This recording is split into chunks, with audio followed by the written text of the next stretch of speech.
Hear about the situation in Ukraine following Russia's invasion and to hear from the Secretary General following his recent visit. Since the invasion 6 months ago, thousands of Ukrainians have been killed, tortured or abducted.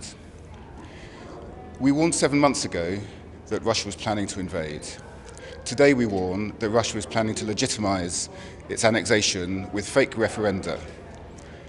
We are very clear about this. You cannot legitimize an illegal invasion with illegal referenda.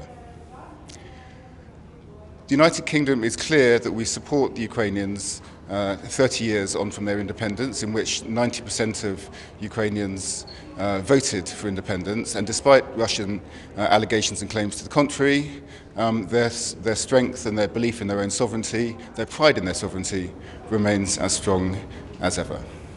Thank you. Ambassador, there has been more weapons sent to Ukraine comparing to diplomacy from England. Any comment about that? No, I would just be clear that the United Kingdom remains absolutely steadfast in its support of Ukraine, as we have done throughout the conflict. We will not recognise Russia's annexation of Crimea or any other parts of Ukraine, and so our situation has not changed. We continue to support Ukraine's efforts. How about diplomacy? I mean, there has been like zero diplomacy effort to end the conflict. No, there's been a lot of diplomacy. The question about peace negotiations is for the Ukrainians, but the best way to end the conflict would be for Russia to withdraw its troops and end its illegal occupation. Thank you. Ambassador.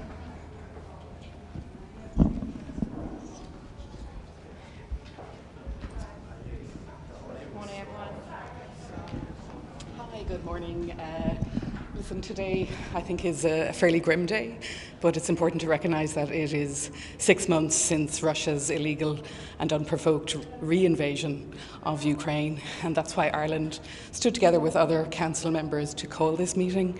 Today we feel it's important that we stand firm and in solidarity with the people of Ukraine. I suppose our position has been consistent. The Russian Federation needs to withdraw its troops from the entire territory of Ukraine, which is internationally recognised, and it can do that and it must do that, and it's of great concern to us that it hasn't done that to date. So today we really stand in solidarity with the people of Ukraine on their Independence Day. Thanks very much.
deeply shocked and saddened by the news of the resumption of hostilities in Ethiopia. Ethiopians, Tigrayans, Amaras, Oromos, Afars have already suffered too much. My strong appeal is for an immediate cessation of hostilities and for the resumption of peace talks between the government and the TPLF, with, at the same time, the full guarantee of humanitarian access to people in need and the reestablishment of public services. Thank you very much. Secretary General, I know you just got back from Ukraine. Can you talk about what you were feeling on board that ship of grain that was bound for Africa? And do you see any way forward after 6 months of this conflict, which has upended global markets and food prices? Do you have any words of hope for the international community? Well, one thing is true.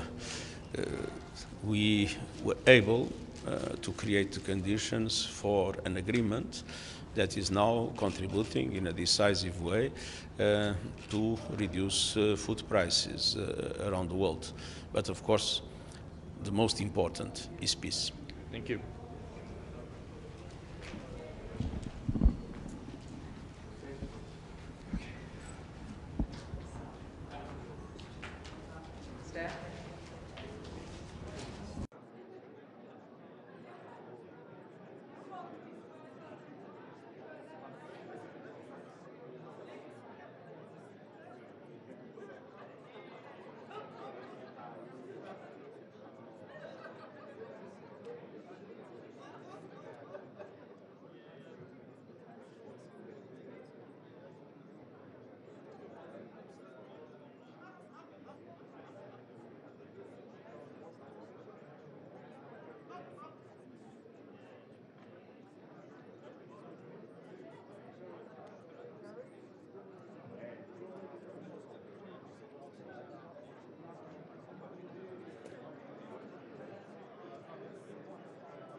我宣布，安全理事会第9115次会议现在开始。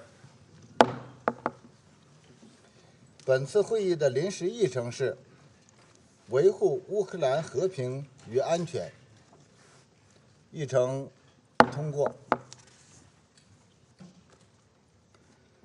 我收到了乌克兰常驻联合国代表的来信，他在信中要求根据安理会暂行议事规则第37条，邀请乌克兰总统泽连斯基先生阁下通过视频参加今天的会议。是否有安理会成员希望就这一问题发表意见？我请俄罗斯代表发言。Господин председатель, наша делегация возражает против виртуального участия президента Украины Владимира Зеленского в сегодняшнем заседании. Хотели бы подробно объяснить суть нашего возражения. Мы не против участия президента Украины или его представителя в заседании. Повторю еще раз для протокола и для тех, кто попытается извратить нашу позицию. Мы не возражаем против участия президента Украины в заседании. Но только такое участие должно быть очным, то есть с его физическим присутствием в зале Совета Безопасности. Это не наша прихоть, а правила, которые регулируют работу Совета. Здесь нет политики, это исключительно вопрос процедуры. Кроме того, это еще и вопрос уважения к членам Совета и к Совету как органу. Действительно, когда мир столкнулся с пандемией коронавируса, мы коллективно решили, что продолжим работу в виртуальном режиме. Но все наши встречи через видеосвязь по нашему общему решению были неофициальными встречами. Затем, вернувшись в зал заседаний после острой фазы пандемии, мы решили, что Совет возобновляет нормальные условия работы. Значит, вернулись и временные правила процедуры. То есть, если мы, члены Совета Безопасности, сидим в зале, то и другие государства, члены, участвующие по правилу 37, должны присутствовать в зале. Господин Зеленский уже дважды выступал в Совете по видеосвязи. Мы каждый раз в письменном виде высказывали наше негативное отношение к этому. Но западные члены СБ тогда объясняли и заверяли нас письменно, включая председателей, которые приглашали президента Украины, что это исключение, которое не создает прецедента.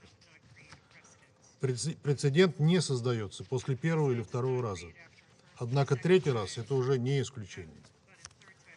Хотели бы напомнить тем членам Совета, которые председательствовали или будут председательствовать в Совете Безопасности, что и мы, и они уже сталкивались с такими случаями.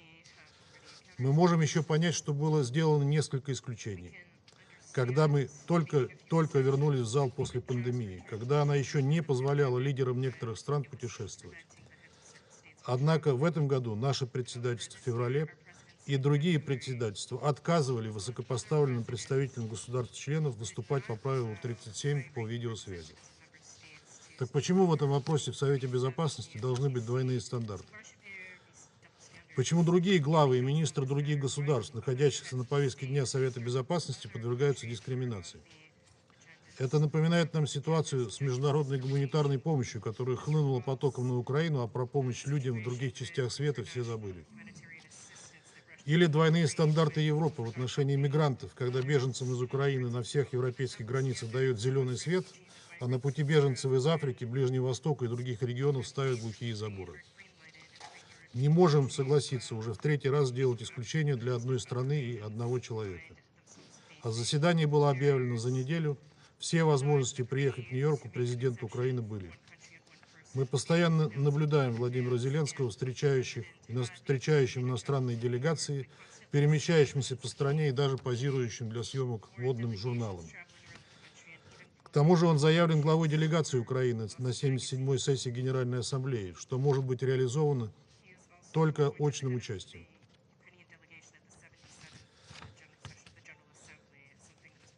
Из этого можно сделать вывод, что ограничений для перемещения президента не существует. Знаем и об активных международных поездках министра иностранных дел Украины Дмитрия Кулебы. Более того, мы видим сегодня в зале генерального секретаря ООН Антонио Гутерреша, который побывал на Украине, ездил там в разные города. Еще раз повторю, что мы ставим под сомнение не участие главы украинского государства в заседании, а именно правомерность его выступления по видеосвязи. Благодарю вас. Мы просим, господин председатель, поставить этот вопрос на процедурное голосование. 谢谢俄罗斯代表的发言。下面我想知道还有其他安理会成员发言吗？我请阿尔巴尼亚代表发言。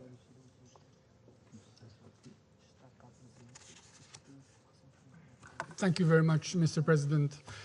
We listened carefully to the arguments put forward by the delegation of Russia. We disagree with them, and let me explain. We have discussed on this issue in the past, and here we are again, unfortunately, since the situation on the ground in Ukraine has not changed, has not improved. We agree that in the post-pandemic situation, participation virtually under Rule 37 should be an exception. We are faced with such a situation since a democratically elected leader of a sovereign country, a member of the United Nations, cannot leave his country for reasons beyond his control. And we all know what the reasons are. The letters of the United Kingdom, Albania, and the United States, respectively of 11 April, 18 July, and 19 July, have explained in detail the reasons for granting the Ukrainian president the possibility to address the Security Council virtually.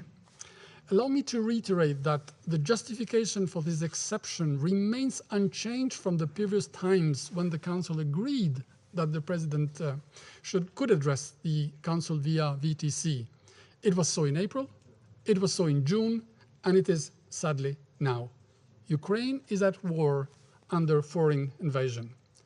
When a full military attack on a country, Ukraine, remains ongoing, with Independence Day, this day, with curfews imposed in various cities because of that threat, the Security Council cannot reasonably demand that the president travels to New York if he wants to participate in a session. It is therefore legitimate that we fully understand that in such circumstances, the situation in Ukraine requires President Zelensky to be there. This is a unique and exceptional situation at this moment in the world, and therefore for this Council as well. We therefore strongly support the participation of President Zelensky via VTC and invite other members to vote in favor. I thank you. 我感谢阿尔巴尼亚代表的发言。还有其他代表发言吗？鉴于安理会成员发表的意见，并根据俄罗斯代表提出的请求，我提议将以下提案付诸表决，即根据安理会暂行议事规则第37条，邀请乌克兰总统泽连斯基先生阁下通过视频参加今天的会议。我现在将该提案付诸表决。赞成根据安理会暂行议事规则第37条，邀请乌克兰总统泽连斯基先生阁下通过视频参会的，请举手。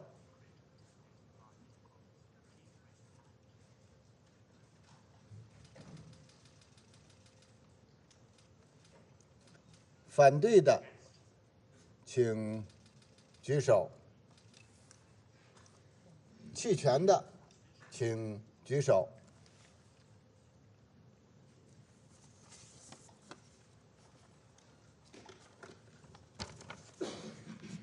表决结果如下：13票赞成，1票反对，1票弃权。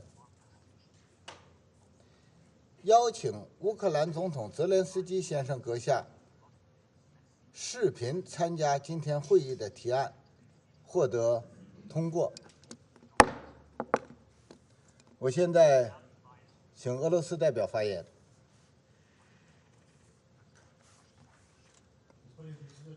Сожалеем, что члены Совета высказались против соблюдения правил его работы.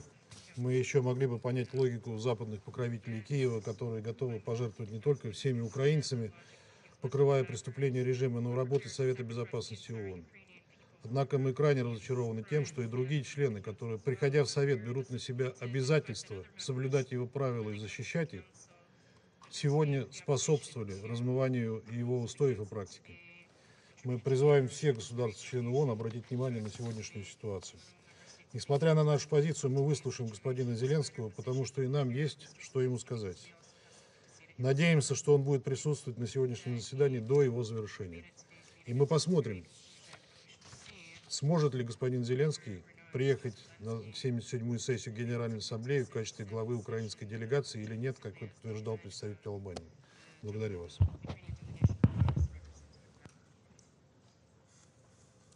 我感谢俄罗斯代表的发言。现在我邀请泽连斯基总统先生阁下视频出席今天的会议。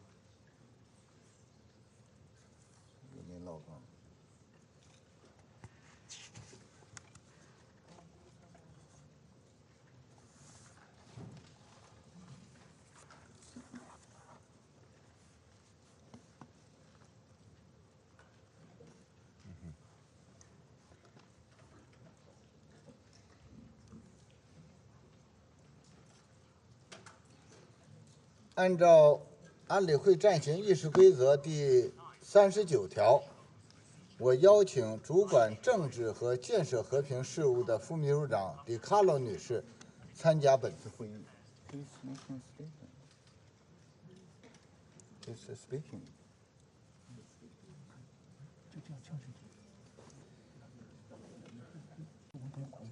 就这样决定。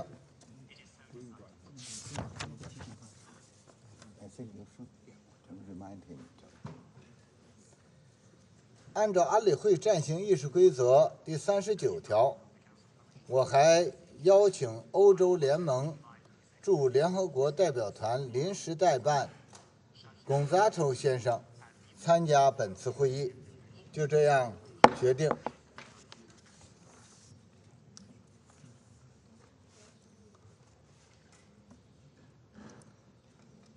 安全理事会现在开始审议议程项目2。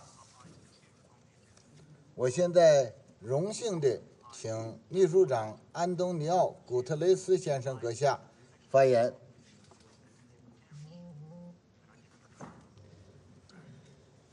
Mr. President of Ukraine, Excellencies, today marks a sad and tragic milestone. 6 months since Russia's 24th of February invasion of Ukraine. During this devastating period, thousands of civilians have been killed and injured, including hundreds of children. And countless others have lost their family members, friends, and loved ones. The world has seen grave violations of international human rights law and international humanitarian law committed with little to no accountability. And millions of Ukrainians have lost their homes and their worldly possessions, becoming internally displaced or refugees. With the onset of winter, humanitarian needs continue to rise rapidly, with millions of people in need of assistance and protection. As these needs skyrocket, it is imperative that humanitarian actors in Ukraine have safe and unhindered access to all people who require assistance, no matter where they live. Mr. President, the consequences of this senseless war are being felt far beyond Ukraine. We are seeing new vulnerabilities emerge in a global environment already worn out by conflicts, inequality, pandemic-induced economic and health crises, and climate change, with a disproportionate impact on developing countries. The acceleration of already high food, fertilizer, and fuel prices has triggered a global crisis that could drive millions more into extreme poverty, magnifying hunger and malnutrition, while threatening to raise the global humanitarian caseload to new highs and erase hard-won development gains. Vulnerable communities are grappling with the largest cost of living crisis in a generation, and high commodity and transportation costs are having major repercussions for existing humanitarian operations. Mr. President, Under Secretary General Rosemary DiCarlo will brief the Council on the impact of the armed conflict in Ukraine, both inside and outside the country, over the past 6 months. As I mentioned on Monday, I wanted to take this opportunity to provide a brief update on my recent travel to Ukraine. I would like to have been able to do the same yesterday, based on my experience in discussions about Zaporizhia, but unfortunately I was out of New York with a dislocation planned that was impossible to change at such a short notice. My visit was an important opportunity to follow up on the landmark deal that has brought a measure of hope, especially to developing countries and millions of vulnerable people bearing the brunt of the global food crisis, some of them on the edge of famine. I can report to the Council that the Black Sea Grain Initiative, signed in Istanbul in July, is progressing well, with dozens of ships sailing in and out of Ukrainian ports, loaded so far with over 720,000 metric tons of grains and other food products. These deals would not have been possible without the constructive approach of both Ukraine and Russia and the efforts of the government of Turkey. During my visit to Lviv, I met with Ukrainian President Zelensky and Turkish President Erdogan. I thank them for their continued engagement to support the implementation of the initiative to ensure the safe passage of Ukrainian food products and fertilizers to those in need and to the world at large. I was filled with emotion visiting the port of Odessa and the Joint Coordination Center in Istanbul. On my visit to Odessa, I went aboard a bulk carrier called MV Kubrosli. Why? As it was being loaded with about 10,000 metric tons of wheat. It was deeply moving to peer into the hold of this cargo ship and see wheat pouring in. Even if in a limited way, the storied port of Odessa, which had been paralyzed for months, is slowly coming to life thanks to the initiative. In Istanbul, I saw the WFP chartered ship, the MV Brave Commander. It was proudly flying the UN flag with its cargo destined for the Horn of Africa, where millions of people are at risk of famine. I then had the opportunity to walk up the long and narrow gangway of the SSI Invincible II, having to keep up Ukrainian grain in the port of Chornomorsk. The vessel will carry one of the largest hauls of grain leaving Ukraine to date, more than 50,000 metric tons. Mr. President, just a few weeks ago, much of this would have been hard to imagine.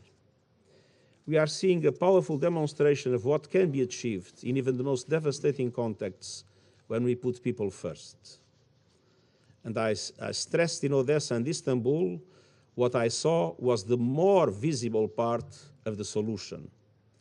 The other part of this package deal is the unimpeded access to global markets of Russian food and fertilizers, which are not subject to sanctions. It is critical that all governments and the private sector cooperate to effectively bring them to market. Together with the task team led by Rebecca Greenspan, I will continue my intense contacts for that purpose. In 2022, there is enough food in the world. The problem is its uneven distribution. But if we don't stabilize the fertilizer market in 2022, there simply will not be enough food in 2023. Many farmers around the world are already planning to reduce areas for cultivation for next season. Getting much more food and fertilizers out of Ukraine and Russia at reasonable cost is vital to further calm commodity markets and lower prices for consumers. I once again commend the parties for their engagement in this process and urge them to continue to build on this progress. I also renew the call I made in Odessa for a massive scaling up of support to the developing countries getting hammered by the global food crisis.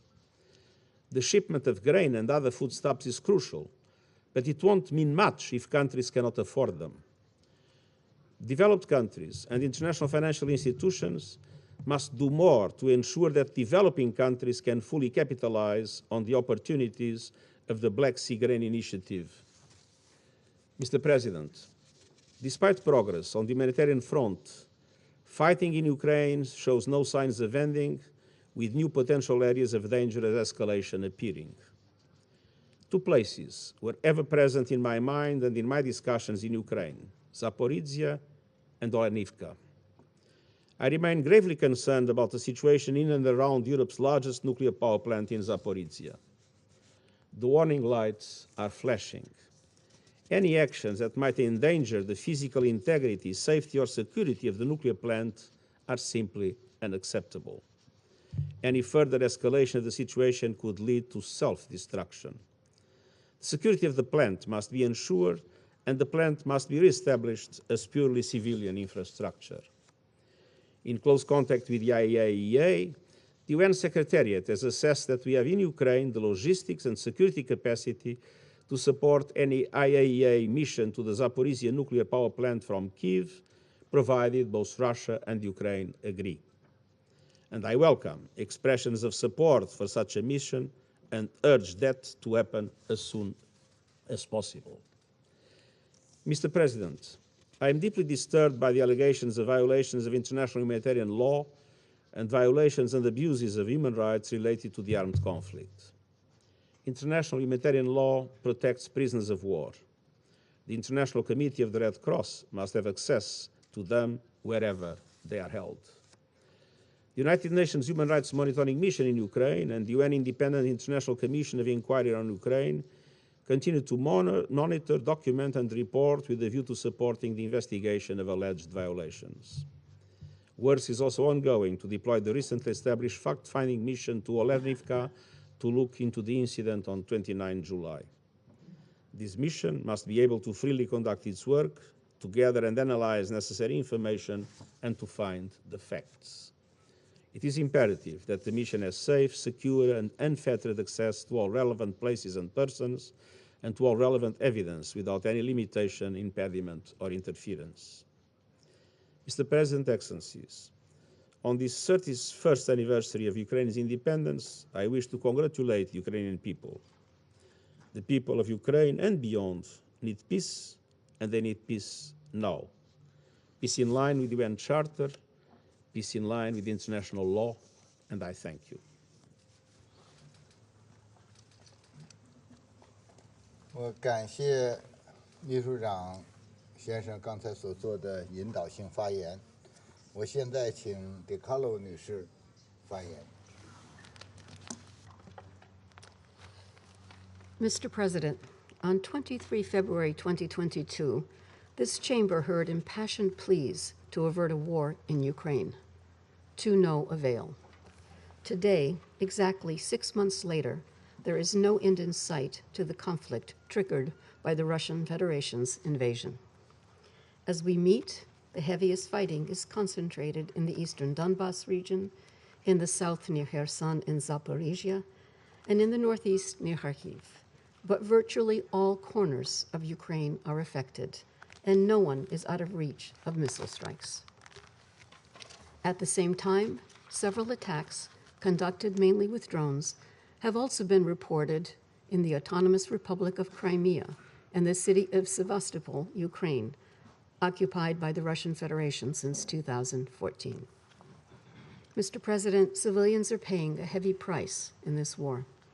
During the past 181 days, the Office of the High Commissioner for Human Rights has recorded 13,560 civilian casualties, 5,614 killed, and 7,946 injured. These figures are based on verified incidents. Actual numbers are considerably higher. The majority of civilian casualties were caused by explosive weapons with wide area effects. The use of these weapons in and around populated areas has predictable and devastating consequences. To date, OHCHR has documented damage, destruction, or use for military purposes of 249 medical facilities and 350 educational facilities. Actual figures may be higher. The indiscriminate shelling and bombing of populated areas, killing civilians and wrecking hospitals, schools, and other civilian infrastructure are actions that may amount to war crimes. Mr. President, we continue to receive reports of human rights violations. The arbitrary detention and enforced disappearance of civilians, including local authorities, journalists, civil society activists, and other civilians, continues. OHCHR has documented 327 cases of arbitrary detention and enforced disappearance of civilians by the Russian Federation and affiliated armed groups in non-government-controlled territory. OHCHR has also recorded 39 arbitrary arrests in Ukrainian government-controlled territory and 28 other cases that may amount to enforced disappearance. 14 victims of enforced disappearances perpetrated by the Russian Federation and affiliated armed groups were found dead or died while in detention, 13 men and 1 woman. OHCHR has also corroborated allegations of hundreds of willful killings of civilians while parts of Kyiv, Chernihiv, and Sumy regions were under Russian control in February to March 2022.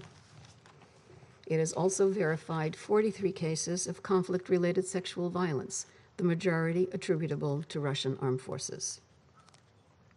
Mr. President, we're also concerned about the situation of prisoners of war on both sides. All prisoners of war are protected under international humanitarian law. There's a need for unimpeded and confidential access by the International Committee of the Red Cross to all places of detention, including to places of internment of Ukrainian prisoners of war and civilian detainees in the Russian Federation. We are concerned by reports that the Russian Federation and affiliated armed groups in Donetsk are planning to try Ukrainian prisoners of war in a so-called international tribunal in Mariupol. Any tribunal must respect the protections afforded to all prisoners of war by international law, including fair trial guarantees. The failure to uphold these standards could amount to a war crime. Mr. President, humanitarian needs continue to rise rapidly. At least 17.7 million people, or 40% of the Ukrainian population, need humanitarian assistance and protection, including 3.3 million children. Humanitarian access is of great concern. Roads are heavily contaminated with explosive ordnance, putting civilians at risk and stopping humanitarian convoys from reaching them. Over 6.6 million internally displaced persons have been recorded. Another 6.7 million people have left Ukraine to other countries in Europe, most of them women and children. Mr. President, as winter approaches, the destruction caused by war, combined with the lack of access to fuel or electricity due to damaged infrastructure, could become a matter of life or death if people are unable to heat their homes. An estimated 1.7 million people are already in need of urgent assistance with heating, shelter repair, and other winterization preparation, as temperatures in parts of the country are expected to decline to minus 20 degrees Celsius. The UN's ongoing winterization efforts aim to complement and support the work led by the government of Ukraine.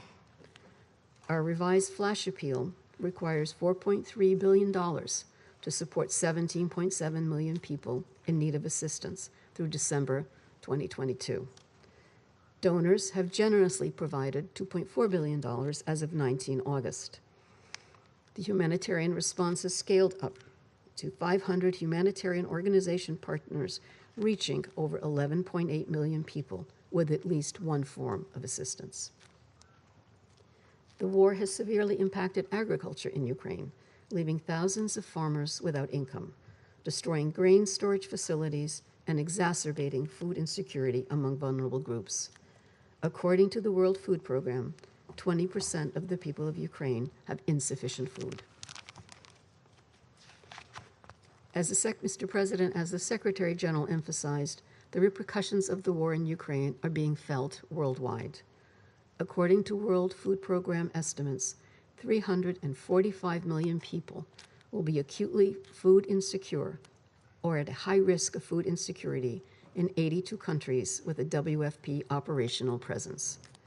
This represents an increase of 47 million acutely hungry people due to the ripple effects of the war in Ukraine. Last month, UNDP estimated that up to 71 million people may have already been pushed into poverty in the 3 months after the start of the war. Key affected areas include the Balkans, the Caspian Sea region, and sub-Saharan Africa, particularly the Sahel. The global financial situation remains volatile, with concerns about potential stagflation scenarios in the latter part of 2022 and 2023. Energy markets remain under stress, a serious concern as the winter season in the Northern Hemisphere approaches. While food prices have stabilized in recent weeks, this is not necessarily translated into lower inflation rates yet. Inflation continued to accelerate in July of this year. It is breaking multi-decade records in developed countries, and yet it is developing countries and LDCs that have been more drastically affected. The fiscal situation in many developing economies is a particular concern, particularly as their borrowing ability has been fragile following the need to respond to the COVID-19 pandemic with significant expenditures. Today, developing country debts and import bills are coming under further pressure. We remain concerned that the deteriorating socioeconomic situation in developing countries, particularly those in already fragile situations, could lead to social unrest. While it is difficult to establish a direct link to the war, we have already seen an increase in the number of riots between the first and second quarter of 2022. Mr. President, today's grim 6-month anniversary coincides with Ukraine's National Day. This is an occasion to celebrate the country's sovereignty and independence and proud heritage, and we congratulate the people of Ukraine on this day. But let us recall that the human and material toll of this war is tragic, colossal, and evident. First and foremost, for Ukraine and its people. And the economic consequences for the world are ominous and growing. The conflict is having another impact that, although less tangible, is just as perilous. In deepening global divisions and exacerbating mistrust in our institutions, the war is weakening the foundations of our international system. The consequences of a breakdown in how the world manages questions of peace and security are frightening to contemplate. This war is not only senseless, but exceedingly dangerous, and it touches all of us. It must end. Thank you, Mr. President. 感谢迪卡洛女士所做的发言。我现在请乌克兰总统泽连斯基先生阁下发言。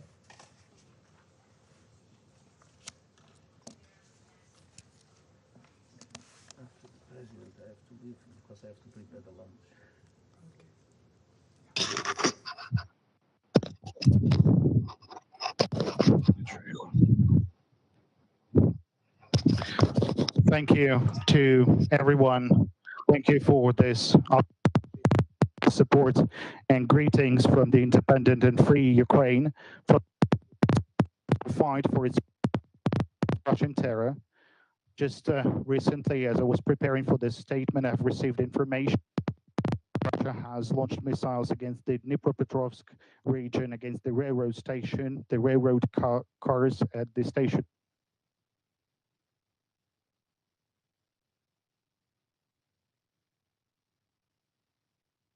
People and 50 people were injured. Unfortunately, the death toll could increase. This is our life every day. This is how Russia got prepared for this UN session. Ladies and gentlemen, Mr. President, Mr. General Secretary, UN, all those the UN Charter. Today, our country celebrates the day, the Independence Day. And now every one of you can see how much in the world is dependent on our independence, and whether Ukraine is at peace, whether our people are safe, whether the integrity of our territory and the availability of our borders are guaranteed.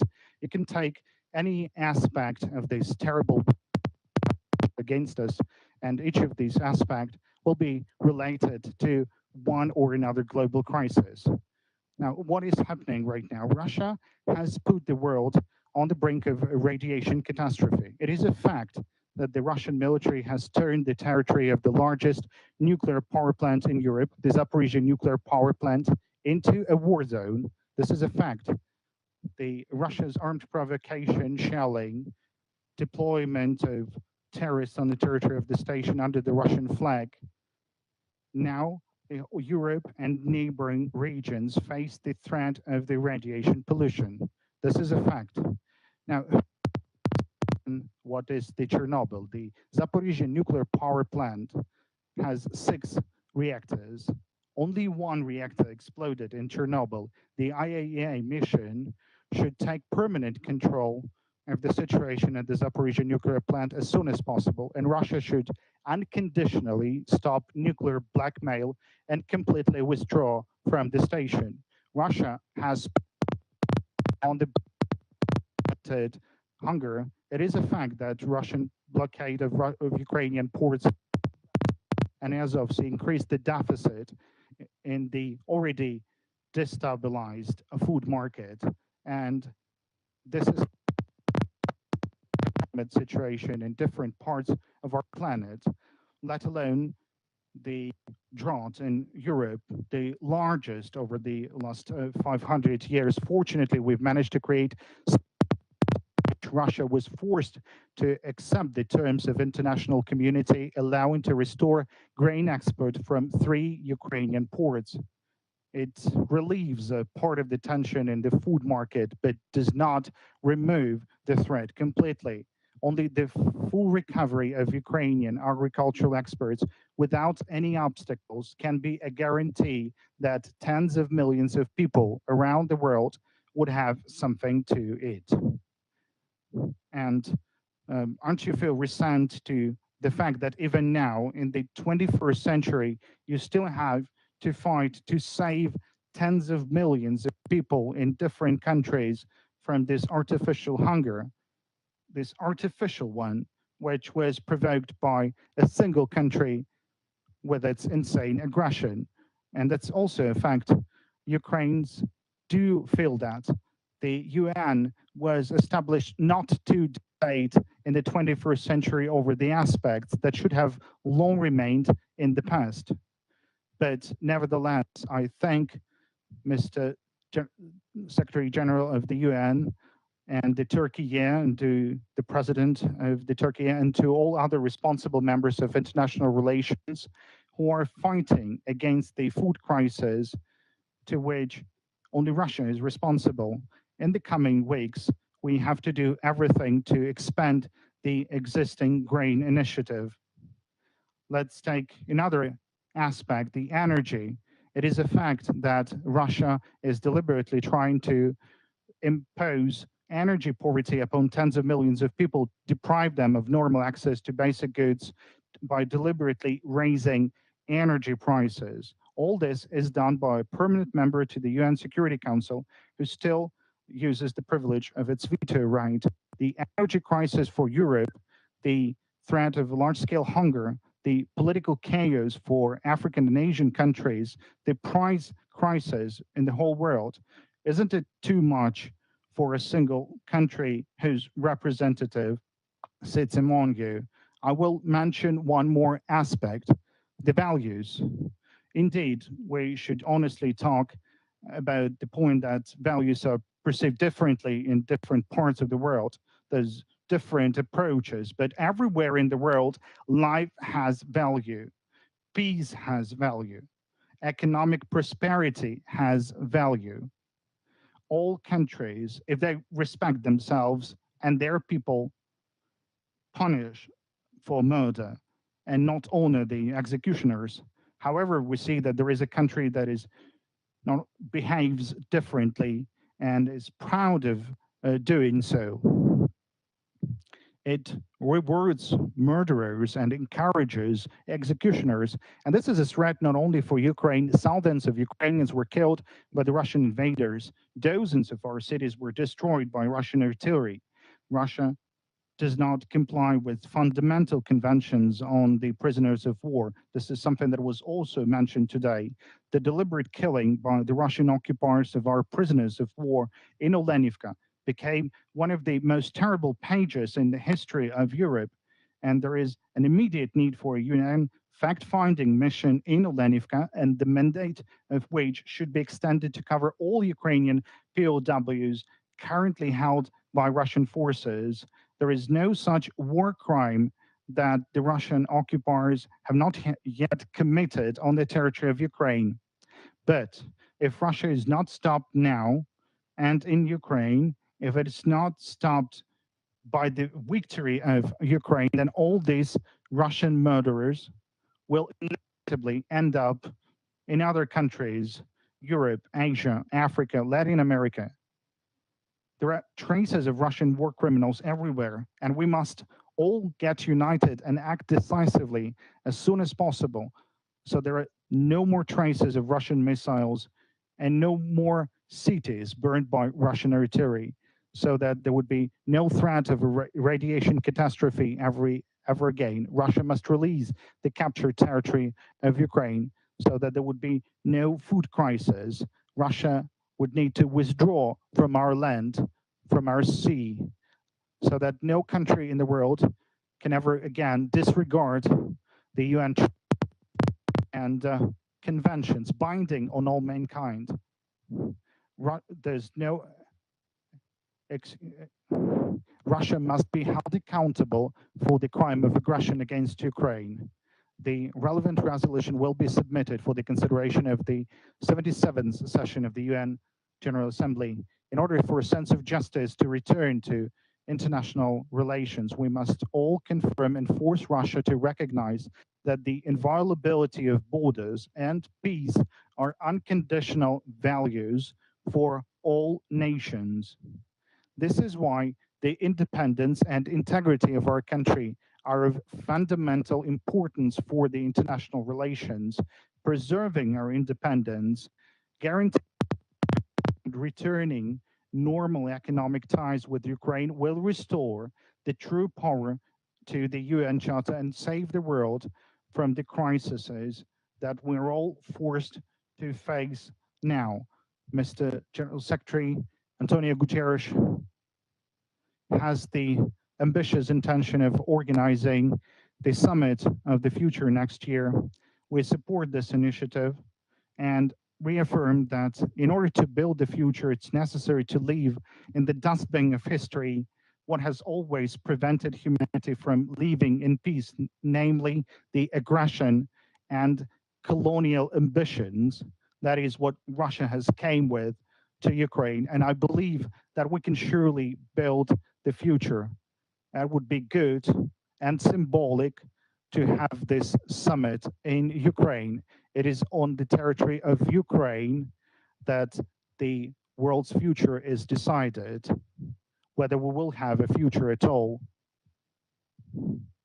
This is being decided also at the Zaporizhzhia nuclear power plant and in our seaports and in Donbas and in the Crimea. Our independence is your security, the security of the entire. For this opportunity, for the understanding of my situation, for the situation of our country. Thank you for the attention, and I thank the Chinese presidency to participate in this session in the online format. Glory to Ukraine. 我感谢泽连斯基先生阁下的发言。下面请安理会成员发言。我请美国代表发言。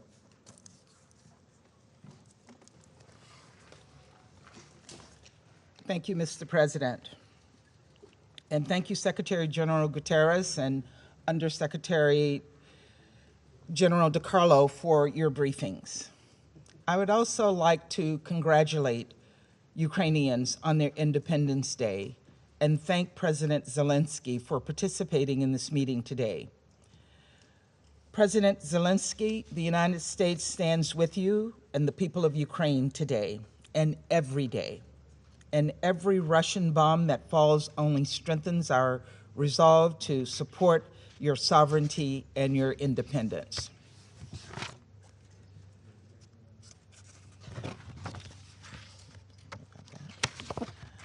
Today marks 6 months of Russia's premeditated, unjustifiable, and brutal full-scale war against Ukraine.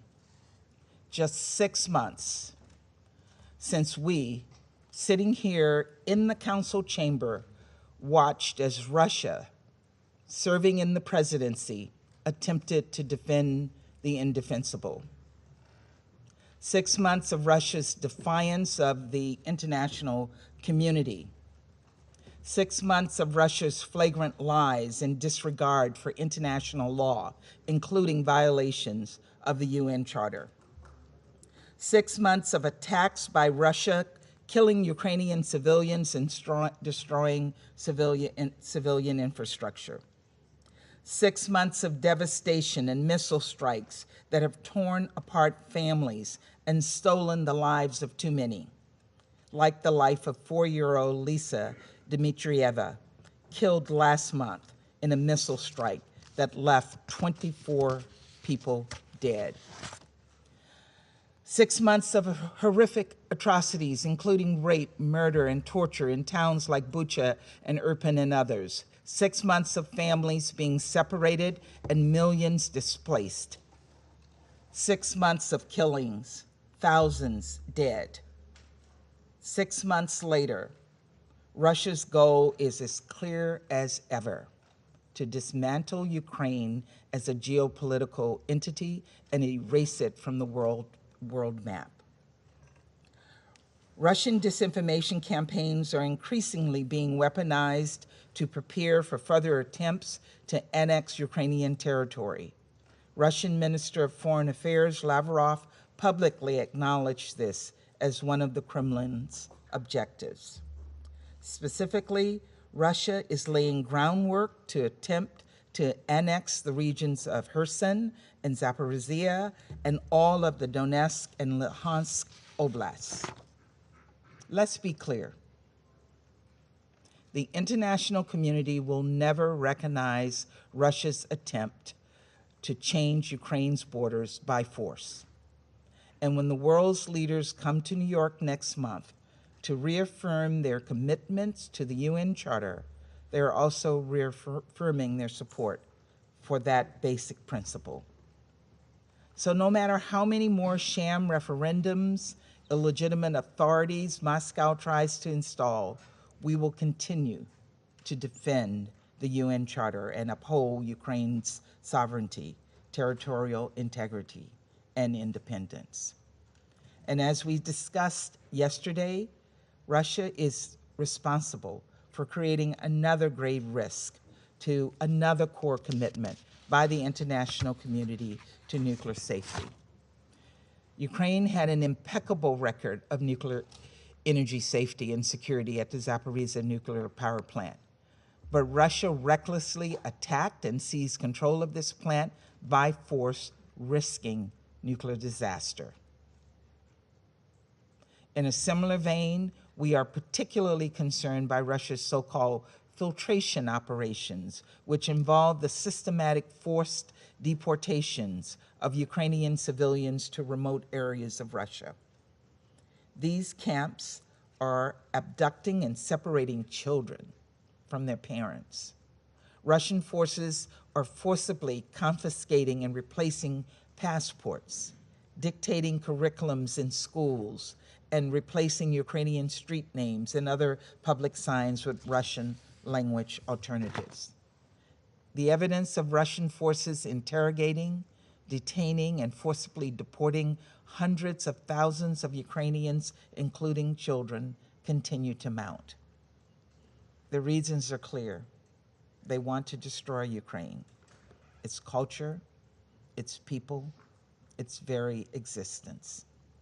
Even where we have seen progress, like the movement of grain and other foodstuffs from Ukrainian ports following the much-needed arrangements signed with Turkey, Russia did not let us forget about its intentions. Mere hours after the deal was inked, Russia launched missiles at the port of Odessa. Those missiles were a potent reminder. Millions of Ukrainians are still under siege, and tens of millions around the world are being driven to hunger by Russia's actions. For all this violence and carnage, these hunger and humanitarian crises, these human rights abuses and threats to vulnerable groups, Russia, and Russia alone, bears sole responsibility. And Russia alone is the sole hindrance to a swift resolution to this crisis. We must continue to call for and ensure accountability for all of Russia's atrocities. Today marks 6 months of the war, but it also marks Ukraine's Independence Day, a day normally celebrated by parades with festivals with joy. Many of us came together in a similar kind of celebration on July 4th last month on the UN lawn as America celebrated its independence.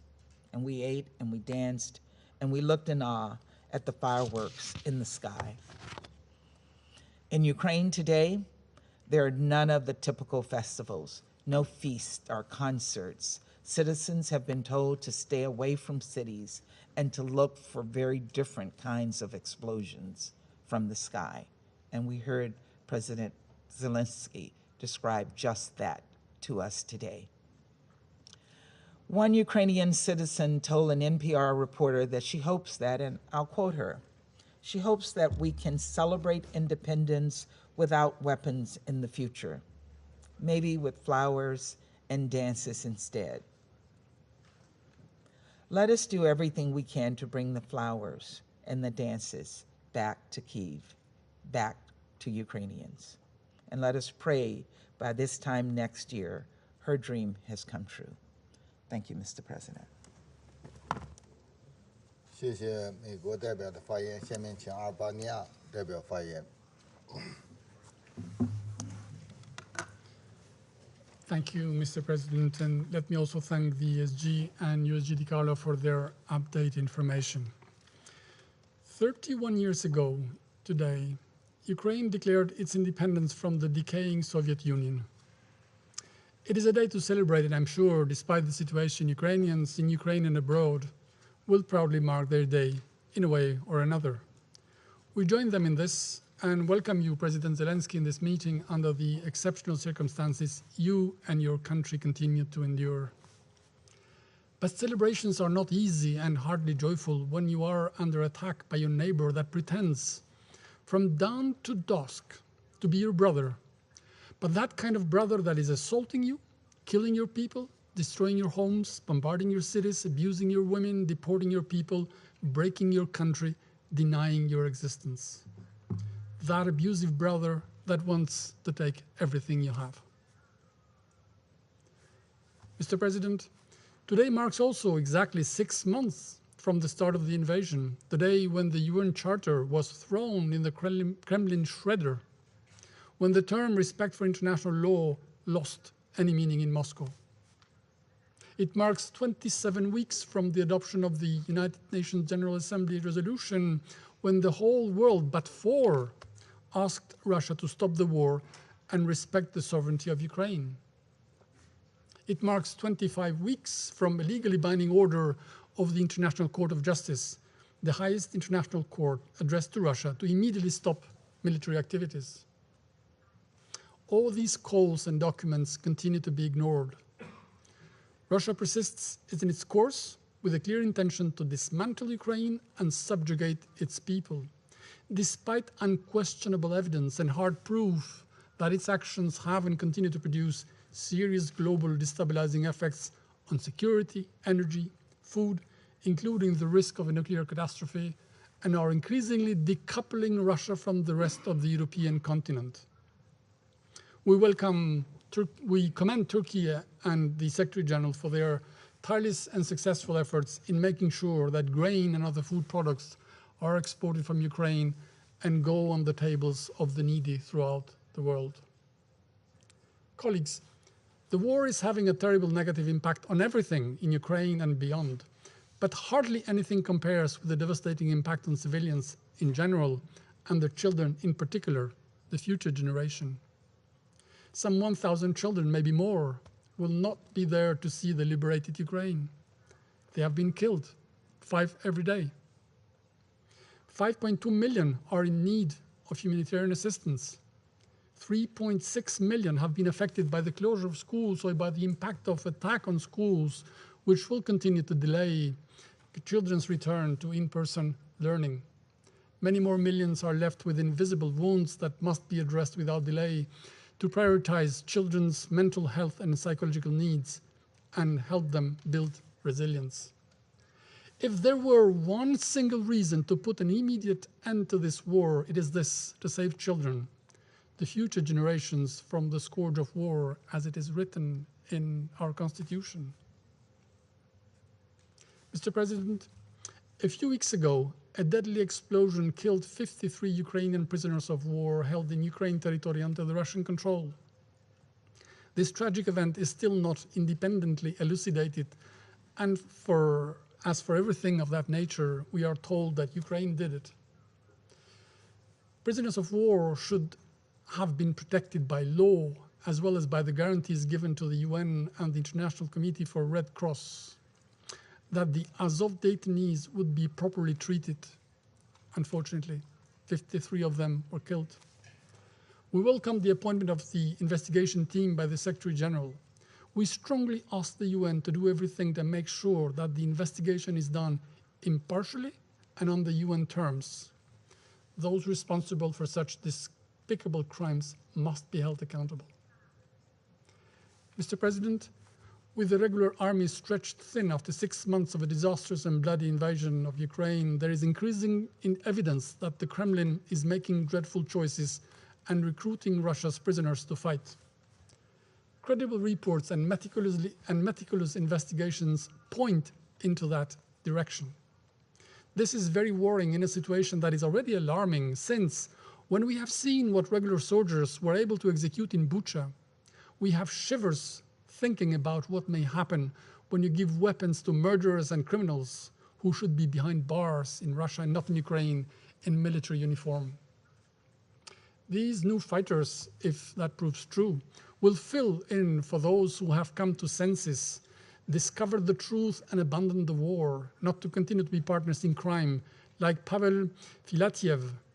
He was sent to Kherson. He is free to speak his mind now and tell his story. And what is he saying? Let me quote. We understood that we were dragged into a serious conflict where we are simply destroying towns and not actually liberating anyone. We do not see any reason that our government is trying to explain to us. All of it is a lie. We are just destroying peaceful lives, end of quote. His account is much longer, 141 pages, out there in the open for everyone to read, the immense despair of someone sent to commit crimes next door. Mr. President, we have warned before and wish to reiterate, particularly on this day, any territory annexation, any development incompatible with the Ukrainian constitution imposed by Russia, such as sham elections or referendums à la Russe, will not be accepted, will not be recognized. Russian officials in the territories under Russian control speak openly of joining Russia by implementing the Crimea template. This will be null and void, a dead end.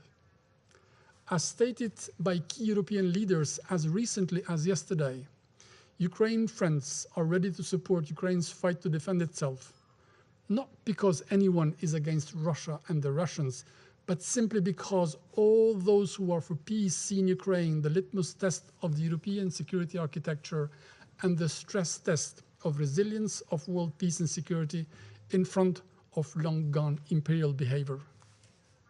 Colleagues, on this day we reaffirm once more our full and unwavering solidarity with the people of Ukraine.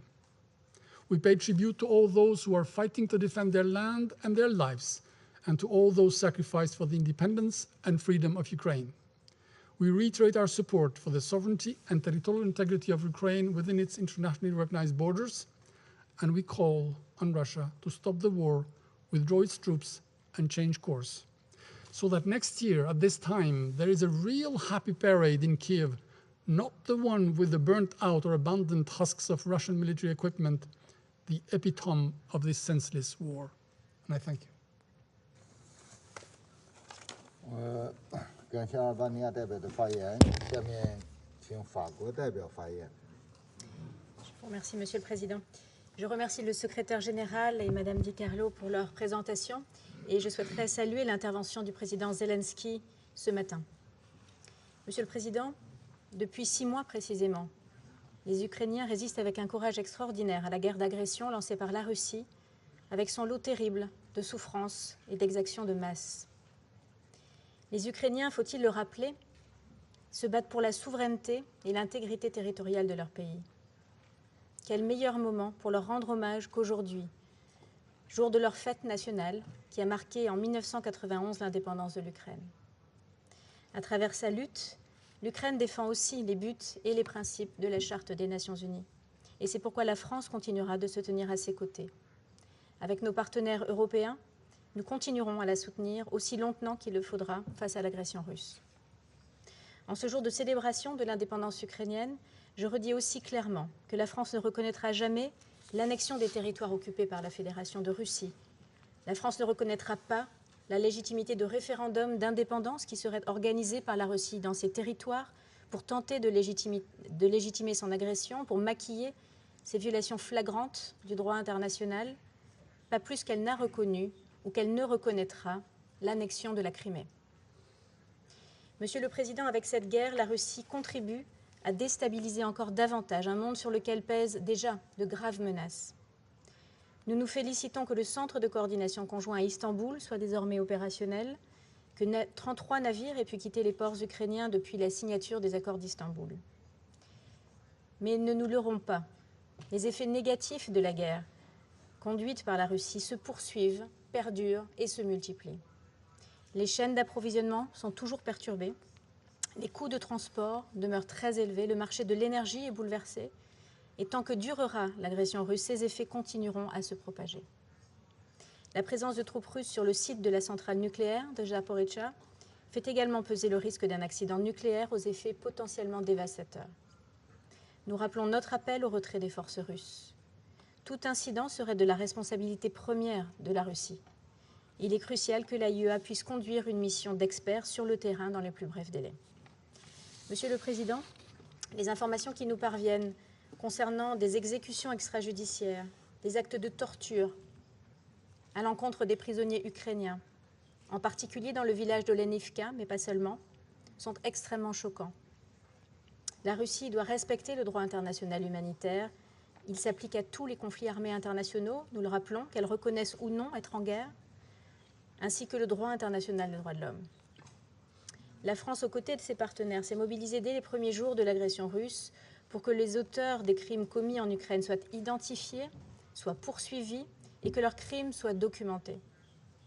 Nous soutenons activement le travail de la Cour pénale internationale qui enquête sur des faits susceptibles de constituer des crimes de guerre, de génocide ou de crimes contre l'humanité. Nous soutenons également les enquêtes des juridictions ukrainiennes et nous resterons aussi attentifs aux éléments que publiera prochainement la commission d'enquête internationale et indépendante qui a été créée par le Conseil des droits de l'homme avec le soutien de la France. Enfin, nous appelons une nouvelle fois la Russie à faire le choix de la diplomatie pour rebâtir la paix avec l'Ukraine dans le respect de sa souveraineté, dans le respect de son intégrité territoriale et dans ses frontières internationalement reconnues. Ce au moment et dans les conditions que décideront les Ukrainiens qui sont la partie agressée. La France continuera à s'engager à cette fin. Je vous remercie. 我感谢法国代表的发言，下面请爱尔兰代表发言。 Thank you, Mr. President, and I would like to thank the Secretary-General for his remarks and indeed his efforts with regards to resolving the war in Ukraine and its wider consequences, including for global food security. I also thank USG Di Carlo for her briefing, and I want to welcome President Zelensky's address to the Council and reiterate Ireland's unwavering friendship and support to the people of Ukraine on the occasion of their Independence Day. Mr. President, it is 8.5 years since Russia first violated the sovereignty and territorial integrity of Ukraine. It is 6 months to the day since Russia launched its further illegal, unprovoked invasion of Ukraine, violating and attacking the core principles of this United Nations. Yet let us be clear, the internationally recognised borders of Ukraine have not changed in the last 6 months, nor in the last 8.5 years. The decision by Russia to invade Ukraine has not changed those borders. They did not change in 2014, and they have not changed in 2022. Neither will unilateral steps by Russia to integrate parts of Ukraine be recognised for anything other than flagrant violations of the principles of sovereign independence and non-intervention, and a bold attempt to entrench a supposed sphere of influence. We also condemn the dangerous, escalatory and unacceptable nuclear rhetoric by Russia during this conflict. Mr. President, for 183 days, Ireland has called for an end to the unjustified and unjustifiable war being waged against Ukraine. As each day passes, reports of violations of human rights and international humanitarian law by Russia grow. Civilians in Ukraine continue to pay the highest price. For 6 months, they have been living under terror, not knowing when and where the next bomb will strike. We therefore once again call on Russia to comply with its obligations under international law. Parties to the conflict must comply with international humanitarian law. They have an obligation to distinguish between civilians and combatants and not to attack civilian objects. there is a prohibition against indiscriminate and disproportionate attacks, and an obligation to take all feasible precautions in attack. And compliance is not optional. Mr. President, as I said yesterday at our meeting, Ireland remains extremely concerned by the situation at the Zaporizhzhia nuclear power plant and the serious risk of a radiological accident or incident arising from military activity at the site with devastating consequences. We call on Russia to end its illegal occupation of the site, withdraw its troops and munitions, and ensure that the Ukrainian authorities can uphold their responsibilities for safety and security at the site. We welcome reports that a visit by the IAEA could go ahead soon and support the Secretary-General's call for the plant to remain connected to the Ukrainian power grid.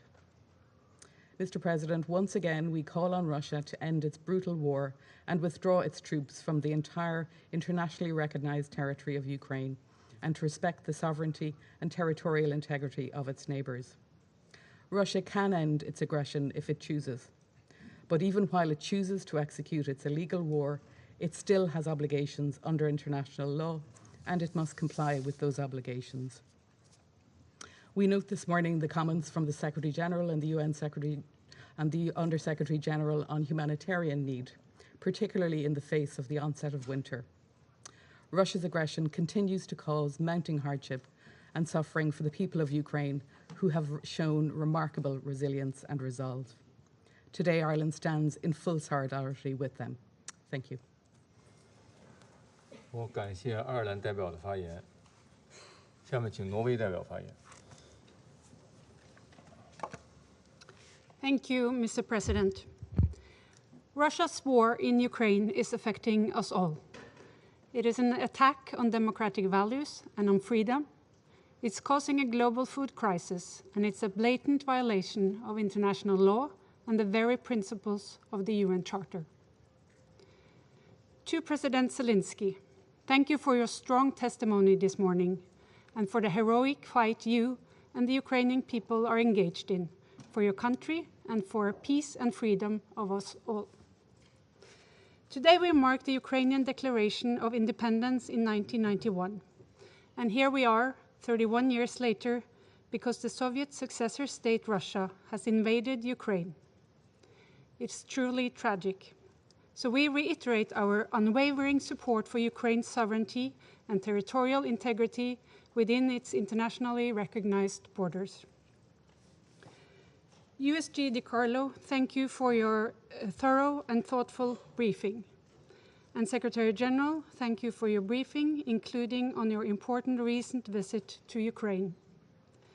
Norway applauds your crucial role in the Black Sea Grain Initiative and your further tireless efforts to alleviate the consequences of this horrible war and to restore peace. President, Norway condemns the Russian military aggression in the strongest terms possible. Russia's warfare in urban and populated areas and the use of heavy explosive weapons is destroying homes, schools, and hospitals. And the ongoing attacks on civilians and civilian infrastructure, including nuclear power plants, is having a devastating and unacceptable impact. Thousands of civilians have already been killed. Millions have fled their homes. Others are trapped in war zones. We stand with the people all over Ukraine who continue to live in daily fear of the next attack. And we reiterate our demand that civilians must be protected and international humanitarian law and international human rights law fully respected and implemented. Humanitarian actors must be ensured access. Russia must stop the war and fully, immediately, and unconditionally withdraw its forces and military equipment from Ukraine. Russia started the war in Ukraine. It can choose to stop it. It seems clear that war crimes are being committed. These cannot be forgotten. Perpetrators on all levels must be held accountable. President, the Secretary General has talked about the beacon of hope with the resumption of Ukrainian grain exports. We are encouraged that the critical transportation line from a global breadbasket might be restored. It is much needed for Ukrainians as well as the world's most vulnerable people and countries. And it is critical that the World Food Programme and other humanitarian actors again can purchase grain from Ukraine for humanitarian food assistance. It is now vital that the Black Sea Grain Initiative is fully implemented. President, the accumulated effects on the war are felt by more people every day. In May, this Council expressed its unified support for the efforts of the Secretary-General in the search for a peaceful solution. We must continue to support the Secretary-General in his efforts for dialogue and mediation between the parties in the search for peace and freedom for the people of Ukraine.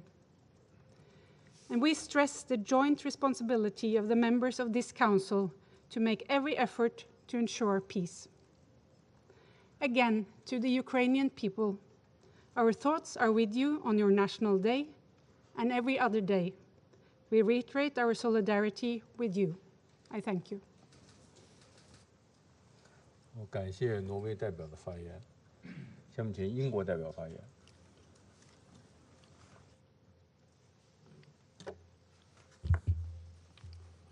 Thank you, President. On behalf of the United Kingdom, I thank the Secretary-General and Under-Secretary-General De Carlo for their briefings. We warmly welcome President Zelensky's participation in today's meeting. 6 months ago, even as this Council met late into the night to try to avert catastrophe, Russia launched an unprovoked and illegal invasion of Ukraine in violation of the UN Charter. In the months that followed, Ukraine has been subjected to the full horrors of war.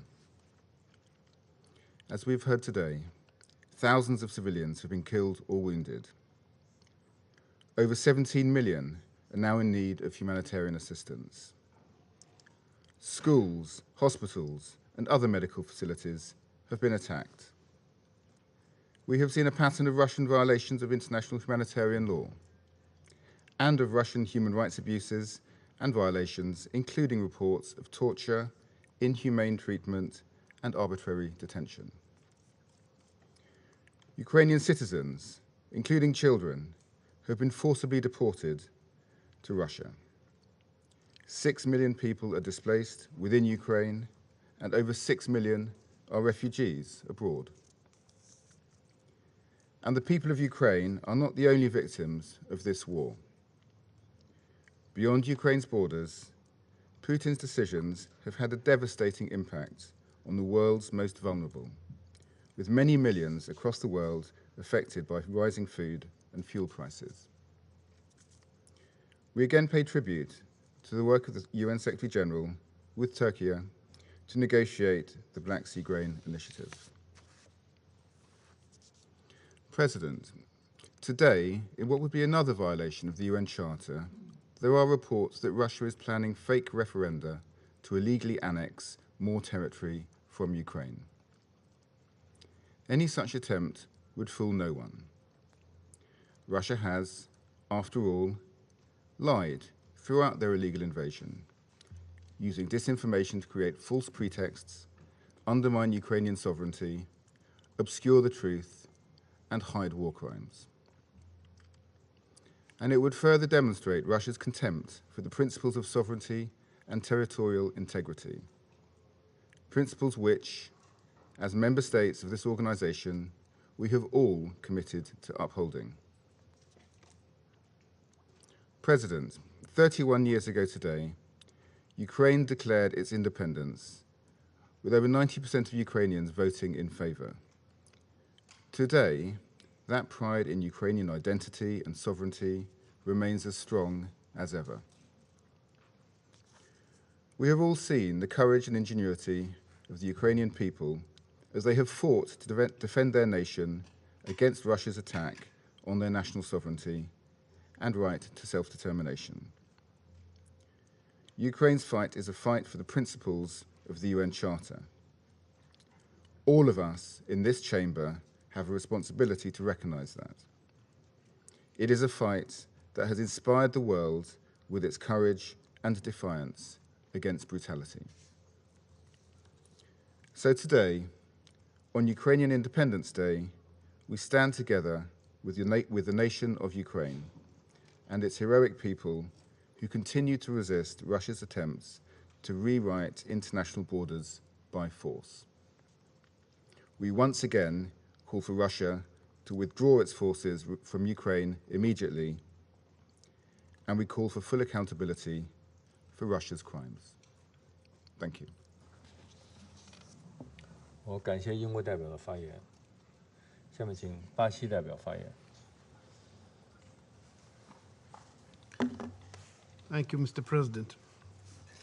I acknowledge the participation in the session of His Excellency President Zelensky, to whom I extend congratulations on the occasion of Ukraine's National Day.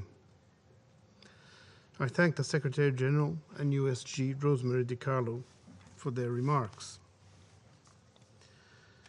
6 months after the opening of hostilities, there seems to be no solution in sight for the conflict in Ukraine. The situation is now compounded by the risk of nuclear disaster. It is essential that the parties refrain from attacks that could threaten the safety of nuclear facilities, as has been happening in the vicinity of the Zaporizhzhia plant.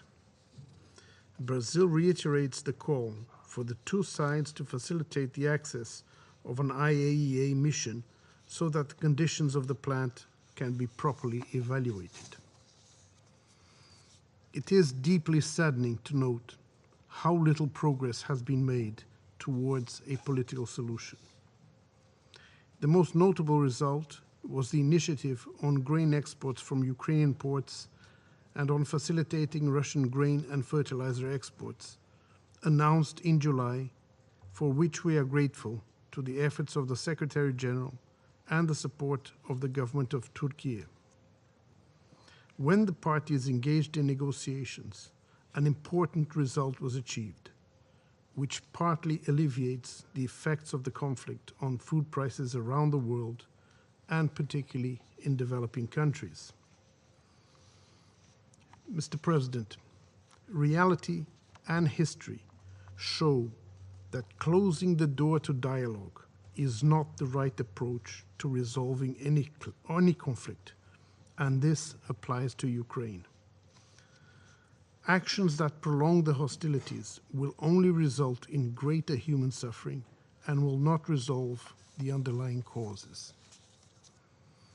Brazil welcomes the Secretary General's efforts to ensure the implementation of the Istanbul agreements and takes note of his visit to the region last week.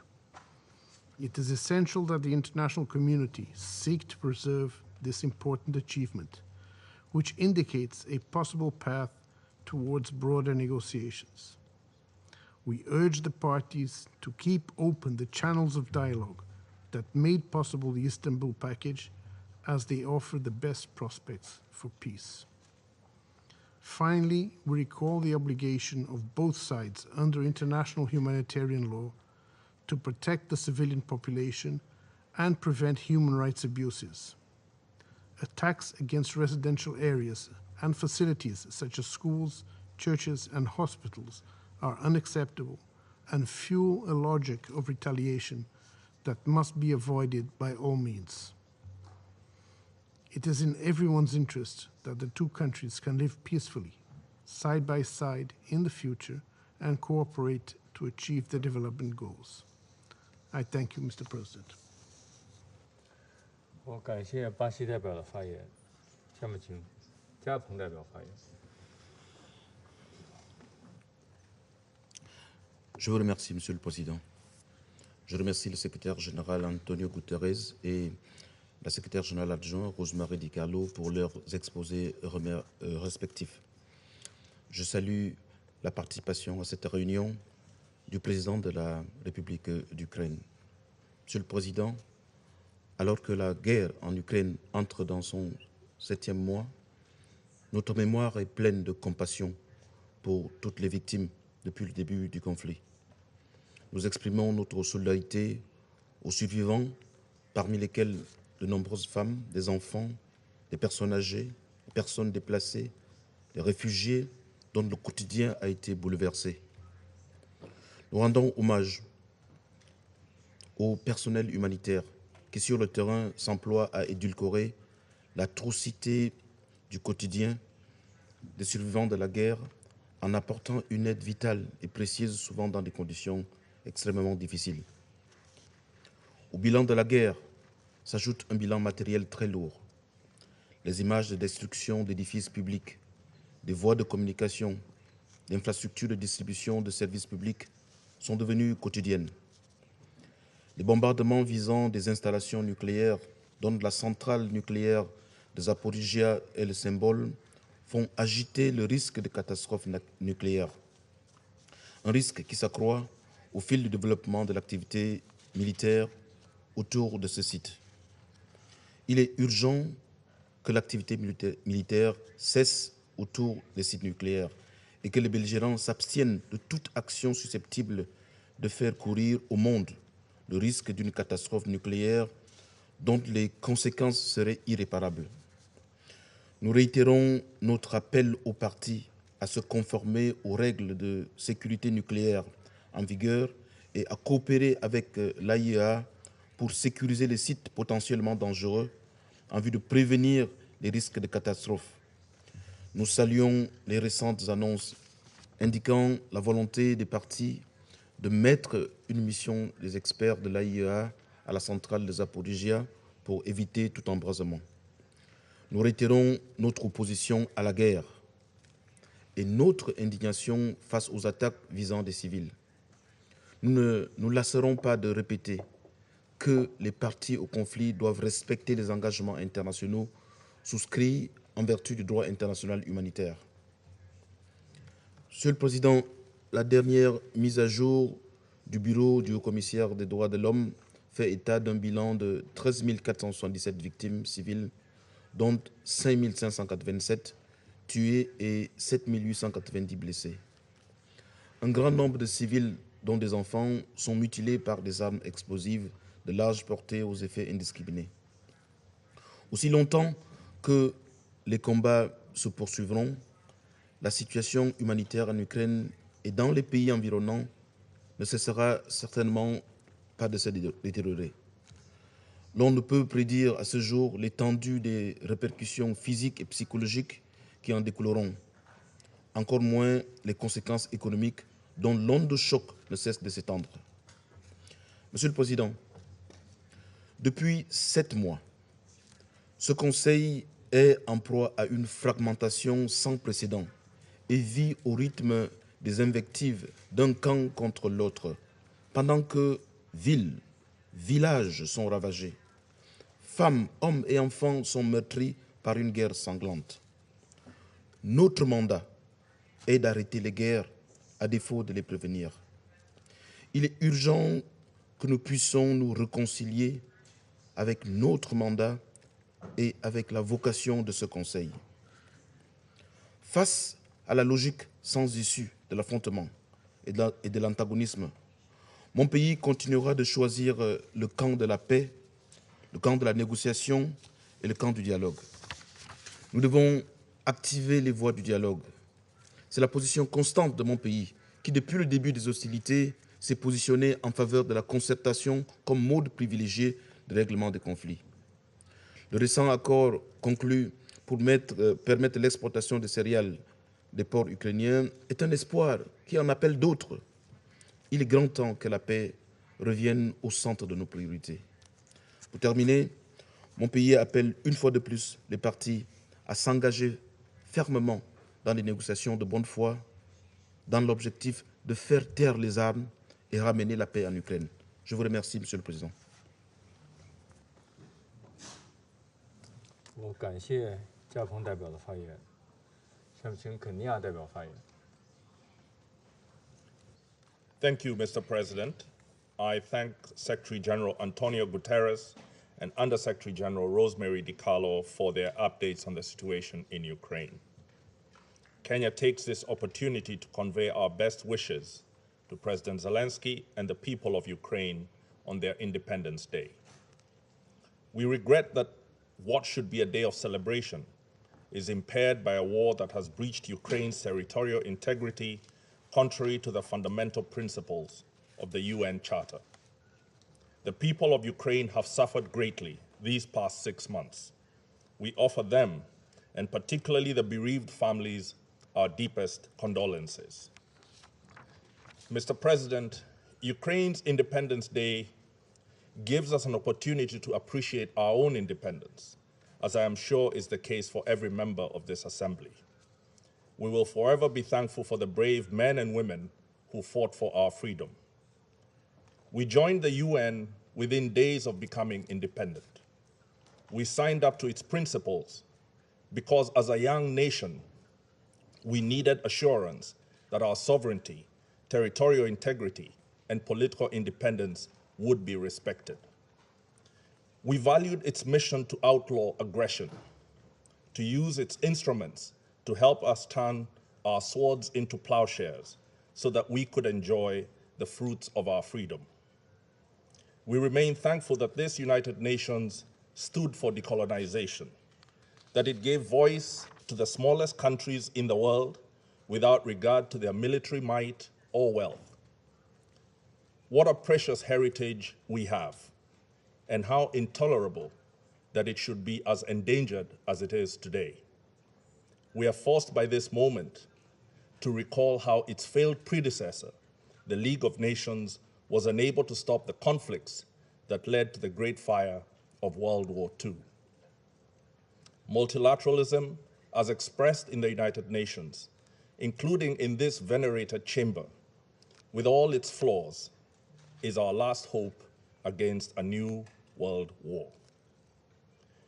The wars we choose to fight as Kenya and Africa, as I believe is the case for most of the world, are for independence from poverty, ignorance, and disease. We have no desire to be drawn into a worldwide conflict or for our grievances and disagreements to be the soil in which wars by proxy take root. We see in Ukraine's war a grim warning that we too may be engulfed by the competitions and confrontations that are contributing to its ferocity. That is why we believe that Ukraine's immediate fate is so important to all of us. Ukraine deserves the same freedom and independence that we enjoy. It is a member of our UN in good standing. Its sovereignty, territorial integrity, and political independence should be respected. Its people do not deserve to have their lives and livelihoods destroyed. Unless the Ukraine war is stopped through dialogue and negotiation, it could be the first of a series of conflicts that future historians will name the Third World War. Such a disaster would be different from the last wars and all the wars before them. The dangers of direct conflict between nuclear-armed powers means that most of their confrontations would be undertaken by proxy.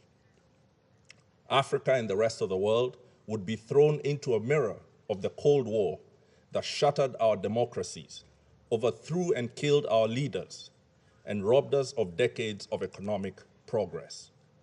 Stopping this war in a manner that adheres to the principles of the UN Charter is what will keep other old grievances from boiling over. Mr. President, not all is lost. Even in such dark times, we must remember that in the past, serious threats to international peace and security have been successfully resolved. There is yet a chance to build on the slim but important success represented by the agreement between the parties for the secure export of Ukraine's food products through the Black Sea, as well as food and fertilizer exports from Russia. We commend the Secretary General and the government of Turkey for their crucial facilitation. The willingness of the parties to negotiate and the alertness, subtle skill, and moral persuasion of the facilitators demonstrate that diplomacy is still able to deliver if given a chance. We cannot leave our fate to the most powerful. Some of them may be bent on domination, but we cannot allow it to be at the expense of our common peace. They may project certainty and great power, but none can know or control the future. It is time for intuitive, bold leadership from any and every country that has influence or leverage to push them to dialogue rather than confrontation. The immediate aim should be for cessation of hostilities in Ukraine, the opening of safe humanitarian corridors and unhindered humanitarian access, and the security of all nuclear installations, especially the Zaporizhzhia nuclear power plant. These should be part of a roadmap to achieving a comprehensive agreement that secures the sovereignty and territorial integrity of Ukraine. Such an end, given the emerging escalation between the great powers, would ideally be linked to a broader negotiation that produces a stable European security order. The principles underlying such an order should adhere to the UN Charter and be utilized to stabilize other parts of the world. In the meantime, Kenya, while in the Security Council and in all relevant forums, will offer every support to positive efforts seeking these aims. We will continue to champion the cause of the Secretary General and his team, who need to be commended for their tireless efforts. In this regard, we applaud his recent visit to Lviv. We also pay tribute to the determined efforts by the UN's agencies, funds, and programs to provide humanitarian aid and comfort to Ukraine's most vulnerable. Their impact is evidence of a depth of competence that we hope is resourced and deployed with equal ambition in other conflict areas. Mr. President, we know that even with a gravely threatened multilateralism, as reflected in this downcast Security Council, a spirit of urgency and imagination can still allow us to forge a just peace for Ukraine. I wish for all Ukrainians their continued independence, as I reaffirm Kenya's respect for Ukraine's sovereignty and territorial integrity. I thank you for your attention. 感谢肯尼亚代表的发言，现在请阿联酋代表发言。 Thank you, Mr. President. And at the outset, I would like to thank the Secretary General for his opening remarks and Under Secretary General De Carlo for her valuable briefing. I want to also express our gratitude to the Secretary General and his team for effective use of his good offices. As the Secretary General said, in Odessa, the ships that left Ukrainian ports over the last month carrying grain are indeed vessels of hope. I also thank President Volodymyr Zelensky of Ukraine for his briefing, and I'd like to join my colleagues in congratulating President Zelensky and all Ukrainians for their country's Independence Day. Today, we mark 6 months since the beginning of the war in Ukraine, and it is difficult to overstate the toll it has had. The dead, the injured, for those remaining in the country, and those forced to flee.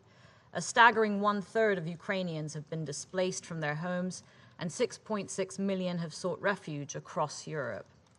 Beyond Ukraine's borders, the conflict has exacerbated food insecurity and the rise in commodity prices, both of which add to the daily hardship suffered by hundreds of millions of people around the world. The UAE strongly applauds the agreements brokered with the support of the Secretary General and the Republic of Turkey to facilitate the export of grain, food supplies, and fertilizers to global markets. This rare example of tangible progress cannot, however, be the last. It must incentivize more concerted efforts to mitigate the impact of this conflict on the lives of those most in need, and hopefully ensure that we are not here 6 months from now, marking a year of conflict and further global disruption. Mr. President, the UN Charter provides a repertoire of tools to address the peaceful settlement of disputes, none of which are applicable in the absence of the political will to use them.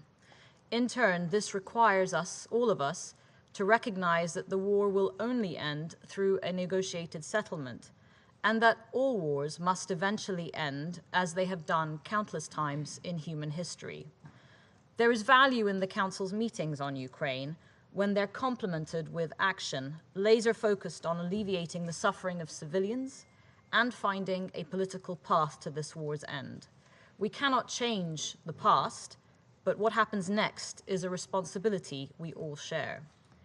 In the last few weeks, we have seen signs of progress, particularly the agreements on agricultural exports. We've also taken positive note of the parties' expressed support for the IAEA to send a mission to the Zaporizhzhia nuclear power plant, and we urgently reiterate that this must happen. As the Secretary General has said, the warning lights are flashing and failure to act could be grave.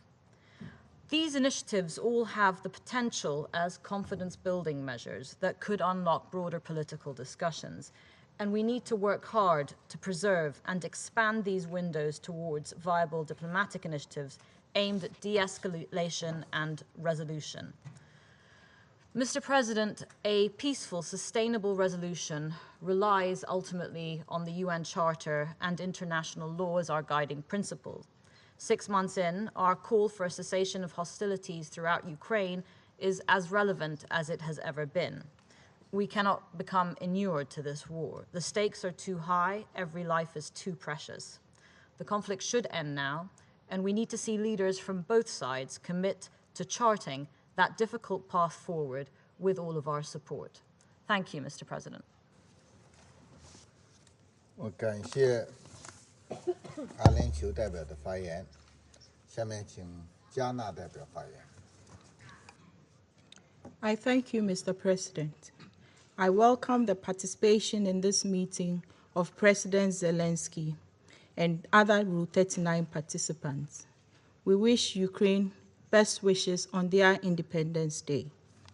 I also express thanks to the Secretary General for his pertinent briefing on the humanitarian and security situation in Ukraine, and join others in commending his direct involvement in the multiple mediation efforts aimed at getting the Russian Federation and Ukraine to cease their military hostilities and to positively engage in dialogue.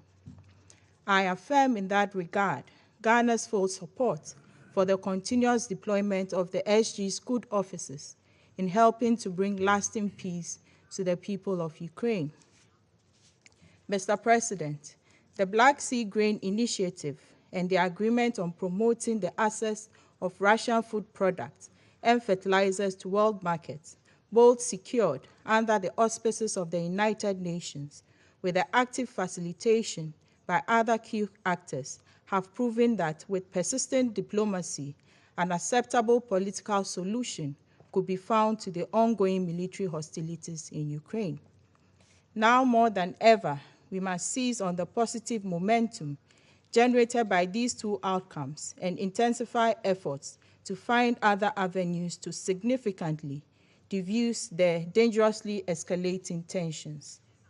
Indeed, since the initialing on July 27th and the subsequent implementation, the maritime humanitarian corridor in the Black Sea created by the initiative has enabled more than 500,000 metric tons of grain and other foodstuffs to be evacuated from Ukraine's southern ports to various parts of the world, which hitherto had been reeling under the threat of hunger and food insecurity.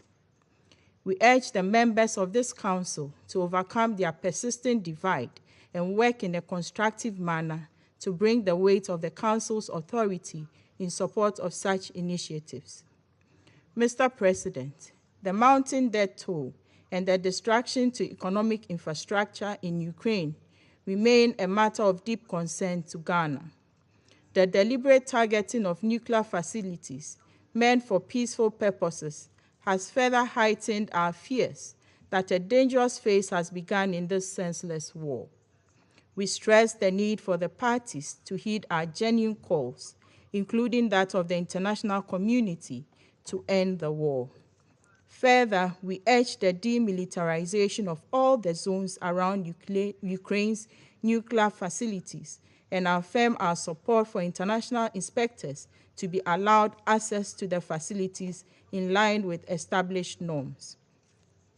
Beyond the fact that there is no military solution to the substantive security concerns of the parties, the war is unfortunately accentuating geopolitical tensions in many areas, exerting further strain on the already fragile international order. We share the conviction that any miscalculation could potentially result in a wider conflict in Europe, with long-term irreparable damage to the global peace and security architecture. We therefore continue to urge maximum restraint on the part of all the key actors and for an unconditional respect of the obligations imposed by the Charter. In that regard, we encourage all parties to the conflict to seek pacific settlement, as there should be no question about the need to respect international law, which underpins the current rules-based international order.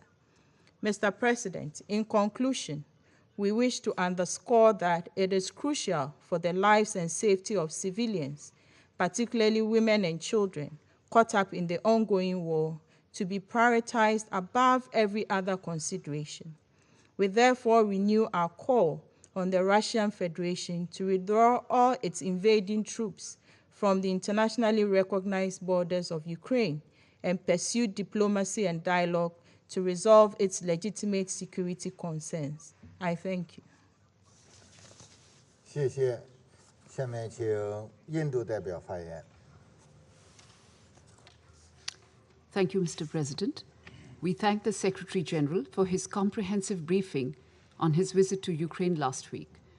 We thank USD DiCarlo for her intervention. I also join my Foreign Minister in conveying our greetings today to the people of Ukraine on the occasion of their Independence Day.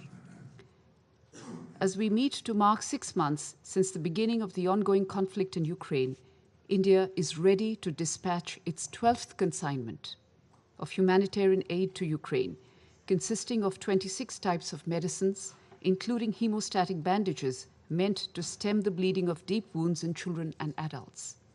This was a specific request by the Ukrainian side, and we have made sure that we will be reacting in the fastest possible time to meet this. In the last 6 months, India has dispatched 11 consignments of approximately 97.5 tons of humanitarian aid to Ukraine and neighboring countries such as Romania, Moldova, Slovakia, and Poland.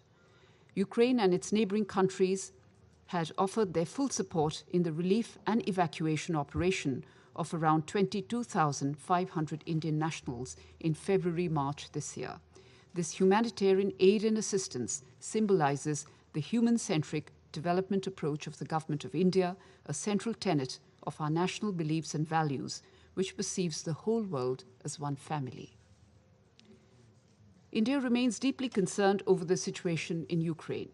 The conflict has resulted in loss of lives and countless miseries for its peoples, particularly for women, children, and the elderly, with millions becoming homeless and forced to take shelter in neighboring countries. We believe that going forward, we need to focus on the following aspects. 1. In terms of diplomacy, India continues to advocate for an immediate cessation of hostilities and an end to violence. We encourage talks between Ukraine and Russia.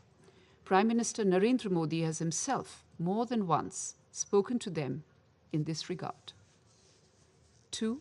The ground situation calls for sustained prioritization of urgent humanitarian relief. I have just elaborated that we continue to give the highest priority to the requests that we receive in this regard. We also reiterate the importance of the UN guiding principles of humanitarian assistance. Humanitarian action must always be guided by the principles of humanitarian assistance, that is, humanity, neutrality, impartiality, and independence. These measures should never be politicized. 3. We will work with the international community and partner countries to mitigate the economic hardships that are resulting from this conflict. The impact of the Ukraine conflict is not just limited to Europe, exacerbating concerns over food, fertilizer, and fuel security, particularly in the developing countries. 4. Food security remains a major concern. It is necessary for all of us to adequately appreciate the importance of equity, affordability, and accessibility when it comes to food grains. India has been approached for the supply of wheat and sugar by many countries, and we are responding positively. In the last 3 months alone, India has exported more than 1.8 million tons of wheat to countries in need, including to Afghanistan, Myanmar, Sudan, and Yemen. 5, we are also trying to increase the production of essential agrarian inputs like fertilizers in India. There is also a need to focus on the availability of fertilizers and keep the supply chains of fertilizers smooth at a global scale. 6, efforts should be made to ensure stability in the global supply of fuel commensurate with demand. Open markets must not become an argument to perpetuate inequity and promote discrimination. 7, we have delivered for the world in terms of vaccines. We did it earlier for medicines.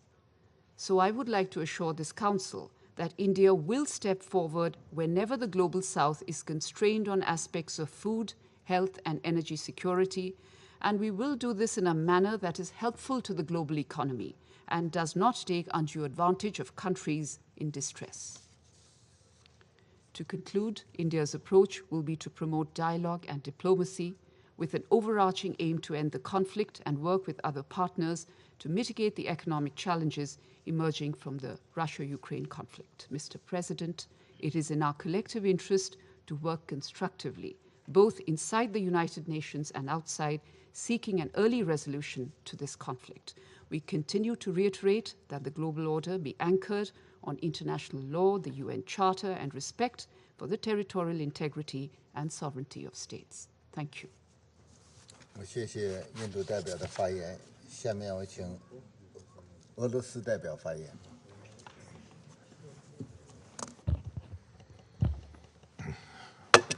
Господин председатель, к выступлению президента Украины. Причина, по которой члены Совета в свое время решили избегать подключения зарубежных лидеров по видеосвязи, состоит еще и в стремлении избежать технических накладок, которые мы только что наблюдали в ходе выступления господина Зеленского. Уловить что-то из которого подчас было очень сложно. Надеемся, что наша позиция в пользу необходимости очного участия в заседаниях подобных приглашенных, хотя бы из уважения к ним, стало более понятно тем, кто следит за сегодняшним заседанием. Господин председатель, вчера мы собирались здесь в связи с конкретной угрозой международному миру и безопасности, продолжающимися бомбардировками Киева, Запорожской атомной электростанции, которые ставят Европу на грань ядерной катастрофы. Мы приняли к сведению разъяснение генерального секретаря, почему он не принял участие в вчерашнем заседании. Сегодняшняя же встреча формально вообще не привязана к развитию ситуации на Земле и призвана продемонстрировать неизменную поддержку западных делегаций любых действий киевского режима. Мы предсказуемо наслушались мантр про российскую агрессию. Как мы уже говорили, за последние 200 лет иных объяснений для проблем европейской безопасности, кроме как ссылок на действия России, на Западе так и не появилось. Наслушались мы сегодня и утверждения о катастрофических последствиях 6 месяцев военных действий для мирного населения Украины. Никто не спорит, украинцам сегодня приходится нелегко. Однако ответственность за это несет киевский режим, пришедший к власти в 2014 году в результате осуществленного при помощи ряда западных государств антиконституционного переворота. С самого начала новая майданная власть последовательно вела страну к катастрофе, взяв курс на русофобию и героизацию нацистских преступников. Таким образом, по самым скромным подсчетам, более 60% населения Украины оказались лишены возможности реализовать свою русскоязычную идентичность вопреки всем соответствующим международным конвенциям и обязательствам Украины. Западные же кураторы, ослепленные геополитической задачей ослабления России, изначально дали понять, что будут покрывать любые преступления киевской власти и закрывать глаза на то, чего никогда не допустили бы в собственных странах. В полной мере киевский режим проявил свою преступную сущность, когда живьем сжигал несогласных в Доме профсоюзов в Одессе и обрушил бомбы и снаряды на мирное население Донбасса.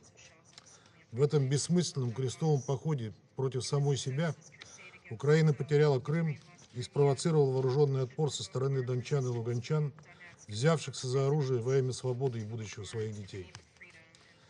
Эта война, уносившая жизни мирных жителей в течение 8 лет, могла бы закончиться, если бы Киев выполнил Минские договоренности. Однако ни украинским властям, ни их зарубежным покровителям это не было нужно. Они вновь открыто сказали об этом в начале этого года, пригрозив при этом отказаться от безъядерного статуса. В этих условиях для установления мира на Донбассе, а также для предотвращения исходящих от Украины очевидных угроз для России, у нас не оставалось иного выбора, кроме как начать спецоперацию по денацификации и демилитаризации Украины, цели которой успешно и последовательно выполняются. Еще раз повторю, если бы выполнялись Минские соглашения, никакой спецоперации не потребовалось бы. Но киевский режим решил иначе. Преступные обстрелы республик Донбасса не прекращаются. В Донецкой Народной Республике с начала февральского обострения на линии соприкосновения погибли, по оценкам, более 840 человек. Ранено около 2800. В Луганской Народной Республике 80 человек убиты, свыше 250 получили ранения. Около 100 гражданских лиц убито только за 4 недели с момента предыдущего заседания 29 июля. ВСУ целенаправленно уничтожают гражданскую инфраструктуру, включая детские сады, школы и медучреждения, линии электропередач и газопроводы. Не щадят даже те города Донбасса, которые еще недавно находились под их контролем, как, например, Лисичанск. А наши бывшие западные партнеры, вместо того, чтобы осудить своих украинских подопечных, поставляют им все новые и новые типы вооружений, добивающих туда, куда до этого Киев дотянуться не мог. Таким образом, они становятся соучастниками преступлений против мирного населения, а учитывая, что использование некоторых артиллерийских систем, как признаются сами украинцы, невозможно без согласования целей с поставщиками, становится еще и соисполнителем. Это в первую очередь касается американских РСЗО «Хаймерс», с помощью которых, в частности, был нанесен удар по исправительной колонии в Еленовке 29 июля, стоившей жизни более чем 50 украинским военнопленным. Мы знаем, что президент Украины прекрасно осведомлен о том, что за этим преступлением стоят вооруженные силы Украины. Несмотря на то, что сегодня продавал нам лживую версию о причастности к этому России. Господин председатель, мы с самого начала предупреждали о том, что украинские вооруженные формирования активно используют гражданские объекты в военных целях. При этом местным жителям запрещено покидать свои дома, а все их попытки самостоятельно эвакуироваться в безопасные районы жестко пресекаются.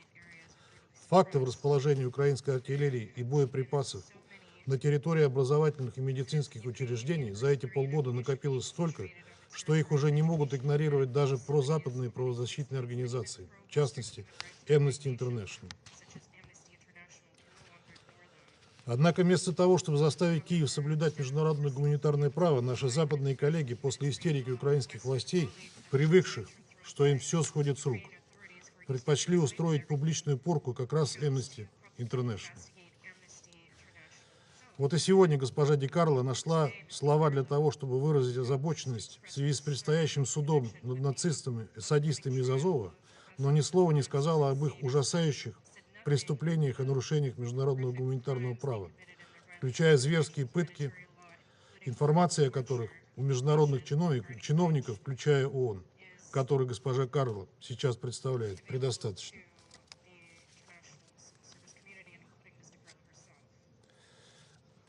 В том числе и ООН, который госпожа Ди Карло сейчас представляет, предостаточно.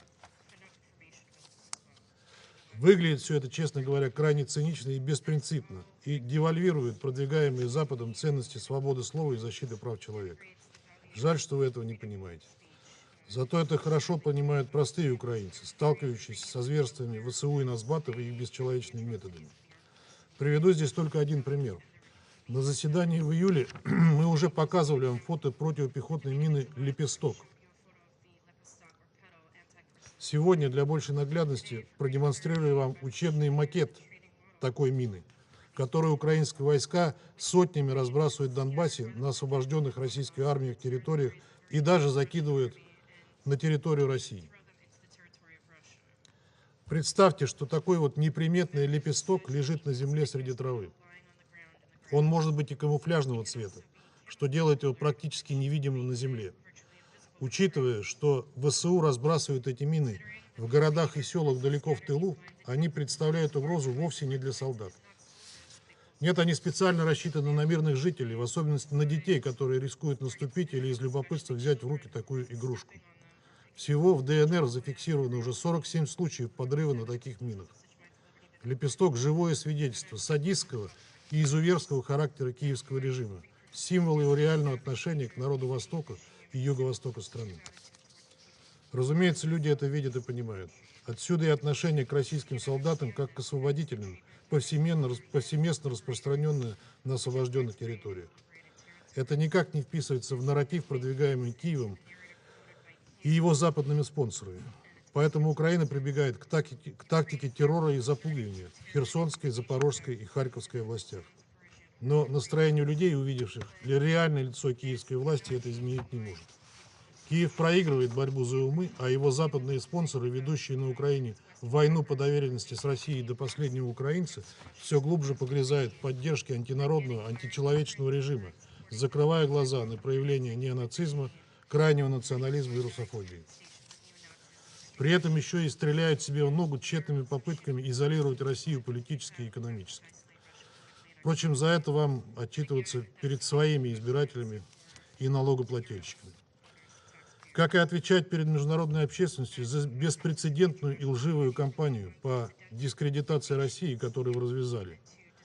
Никогда еще после геббельсовской нацистской пропаганды мир не сталкивался с подобным уровнем фальсификации и подтасовок, которые продвигают западные и украинские специалисты по психологическим операциям. Не сомневаюсь, что история даст им правильную оценку. Наш албанский коллега вещал нам сегодня в стиле аль-Альбанес про российских заключенных, которых якобы рекрутирует российская власть.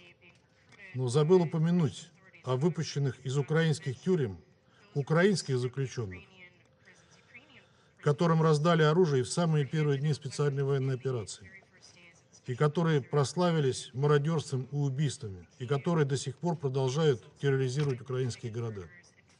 Мы подробно остановимся на этом на одном из будущих заседаний. Господин председатель, своего рода историей успеха принято считать так называемую Черноморскую инициативу Генерального секретаря ООН, особенно в части, касающейся беспрепятственного вывоза продовольствия из Украины. Однако и здесь есть настораживающие тенденции. За 4 недели экспортных операций из 34 сухогрузов только один направился в Африку.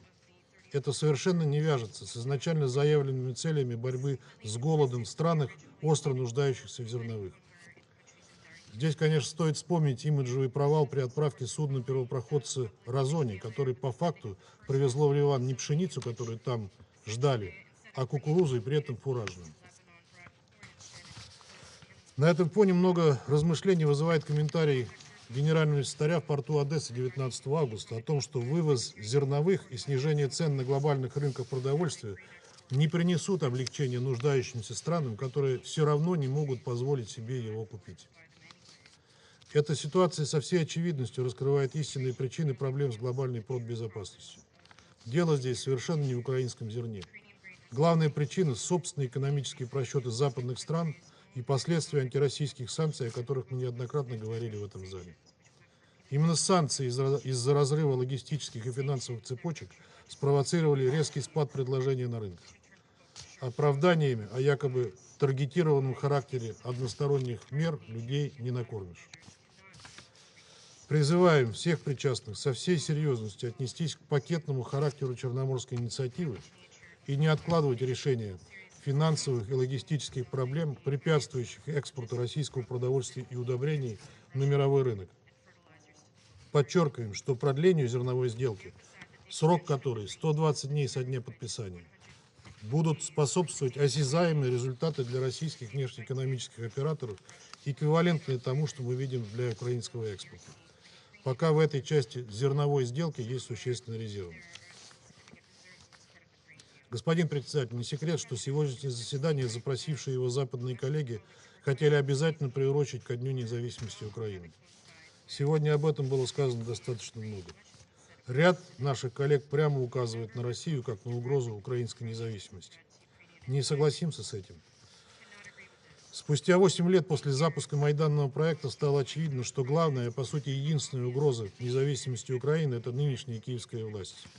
За эти годы сформировались заметные невооруженным взглядом и глазом прочные механизмы внешнего управления Украиной. Мы знаем, что на всех уровнях власти, во всех ключевых ведомствах этой страны присутствуют западные советники, без согласия которых не принимается ни одно серьезное решение. Достаточно вспомнить, как в 2014 году небезызвестная Виктория Нуланд решала с американским послом в Киеве по телефону вопросы формирования украинского правительства. Или вспомнить нынешнего президента Соединенных Штатов Джо Байдена, который хвалился тем, что грубым шантажом добился снятия генерального прокурора Украины. Если это независимость, то что тогда зависимость? И есть ли что украинцам праздновать в этот день? За время правления Зеленского и особенно с 24 февраля в стране была окончательно зачищена оппозиция, подавлены инакомыслие, закрыты оппозиционные СМИ. Люди преследуются и арестовываются, и сажаются в тюрьму только за то, что читали русскоязычные новости и смотрели телеканалы. А теперь еще, в соответствии с новым законом о коллаборационизме, еще и за то, что они принимают гуманитарную помощь из России. Украина окончательно превратилась в дремучую, безжалостную антироссию и уверенно движется к своему полному идейному и политическому банкротству. Чтобы оценить степень этой глубочайшей русофобской деградации, я хочу еще раз процитировать слова, сказанные на днях послом Украины в Казахстане Петром Врублевским. После убийства Дарьи Дугиной он в открытую заявил, цитирую, «Стараемся их убить как можно больше. Чем больше мы убьем русских сейчас, тем меньше придется убивать нашим детям». Вот и все. Конец цитаты. И это говорит посол страны, в которой эти самые русские не просто живут, но и составляют весьма значительную часть населения. Есть ли будущее у такой страны, у такого бесчеловечного режима? Наши западные коллеги могут затянуть его агонию, но не предотвратить его фиаско. Поэтому в завершении хотел бы пожелать братскому украинскому народу обрести, наконец, свободу и получить возможность строить такое общество, которое уважало бы элементарные права человека и национальную идентичность и жило бы в мире со своими соседями. Этот час уже близок, как бы ни старался киевский режим и его западные покровители. Благодарю вас. 感谢俄罗斯代表的发言，下面请墨西哥代表发言。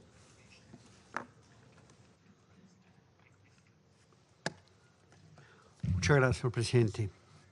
Señor presidente, mi delegación agradece al secretario general y a la secretaria general adjunta por sus presentaciones.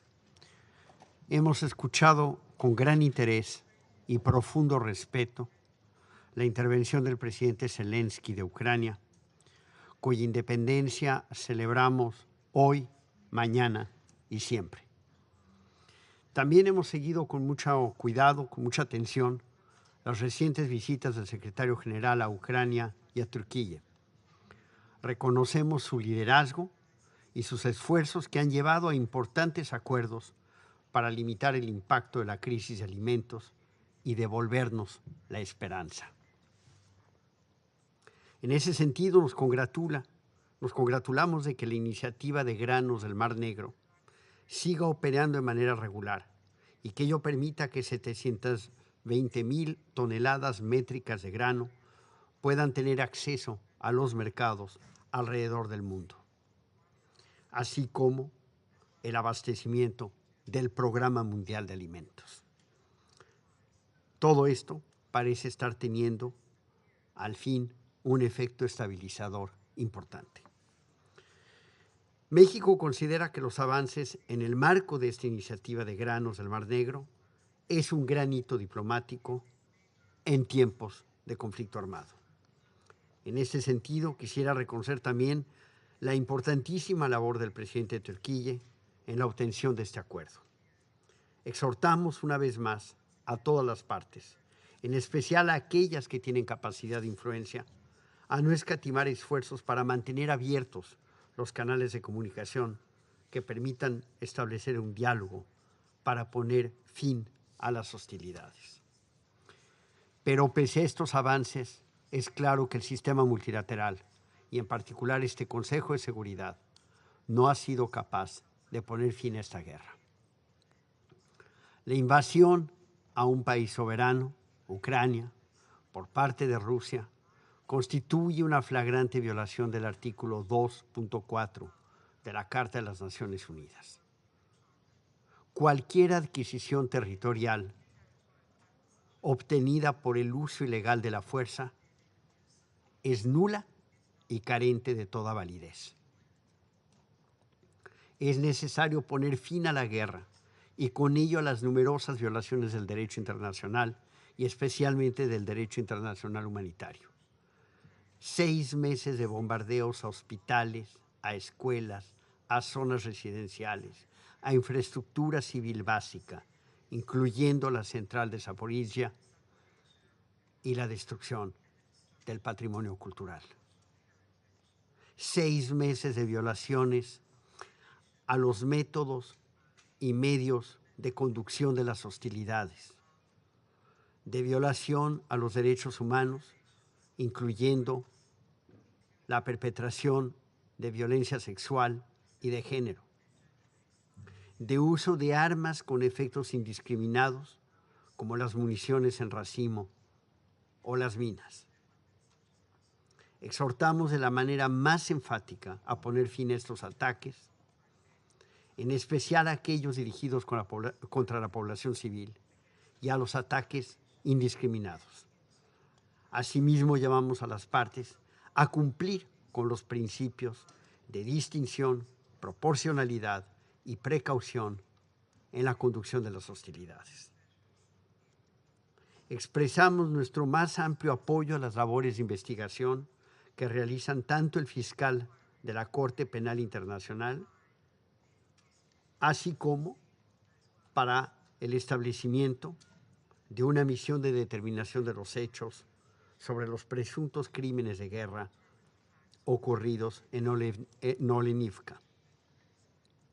La rendición de cuentas es un pilar fundamental de nuestro sistema multilateral y los responsables de los crímenes que se han cometido y se cometan en Ucrania deberán ser llevados ante la justicia. Señor presidente, México reitera su honda preocupación por la amenaza que representan los flujos ilícitos y el tráfico de armas a la región. Es necesario mantener una vigilancia sobre el ciclo completo de vida de las armas, desde su transferencia, pasando por la intermediación y concluyendo en quienes resultan ser los usuarios finales. Debemos orientar las acciones para evitar que las armas caigan en manos de quienes nunca deberían tenerlas, especialmente cuando las hostilidades han concluido. El trabajo de México en este Consejo seguirá enfocado en avanzar y cimentar la construcción de la paz en Ucrania. En esta línea, quisiera reiterar nuestro llamado urgente a negociar un cese a las hostilidades y a buscar la solución por la vía del diálogo y la diplomacia. Concluyo reafirmando nuestro apoyo a la independencia, soberanía e integridad territorial de Ucrania dentro de sus fronteras internacionalmente reconocidas. Son principios consagrados en la Carta de las Naciones Unidas y todos los aquí presentes nos comprometimos a respetarlos y a hacerlos respetar. Muchas gracias. 我感谢墨西哥代表的发言。我现在以中国代表的身份发言。各位同事，中方在乌克兰问题上的立场是一贯的、明确的。我们始终主张，各国主权、领土完整都应该得到尊重，联合国宪章宗旨和原则都应该得到遵守。 各国合理安全关切都应该得到重视，一切有利于和平解决危机的努力都应该得到支持。然而，乌克兰危机还在延续，战事还在扩大，外溢影响还在蔓延，和平的前景还没有出现。国际社会迫切希望早日恢复和平，也期待安理会能够为此发挥应有的作用。应该反思的是，安理会是否找到了解决问题的正确方向，是否为缓和局势付出了切实努力。中方愿同所有爱好和平的国家一道，致力于劝和促谈，推动局势缓和降温。当务之急，我们认为应该从以下几点着手。第一，要为冲突设置安全阀。国际人道法应当成为冲突当事方的行为准则。平民和民用设施不能作为军事打击的目标。最近针对扎波罗热核电站的频繁袭击，引发广泛关切和担忧，给世界投下了核阴影。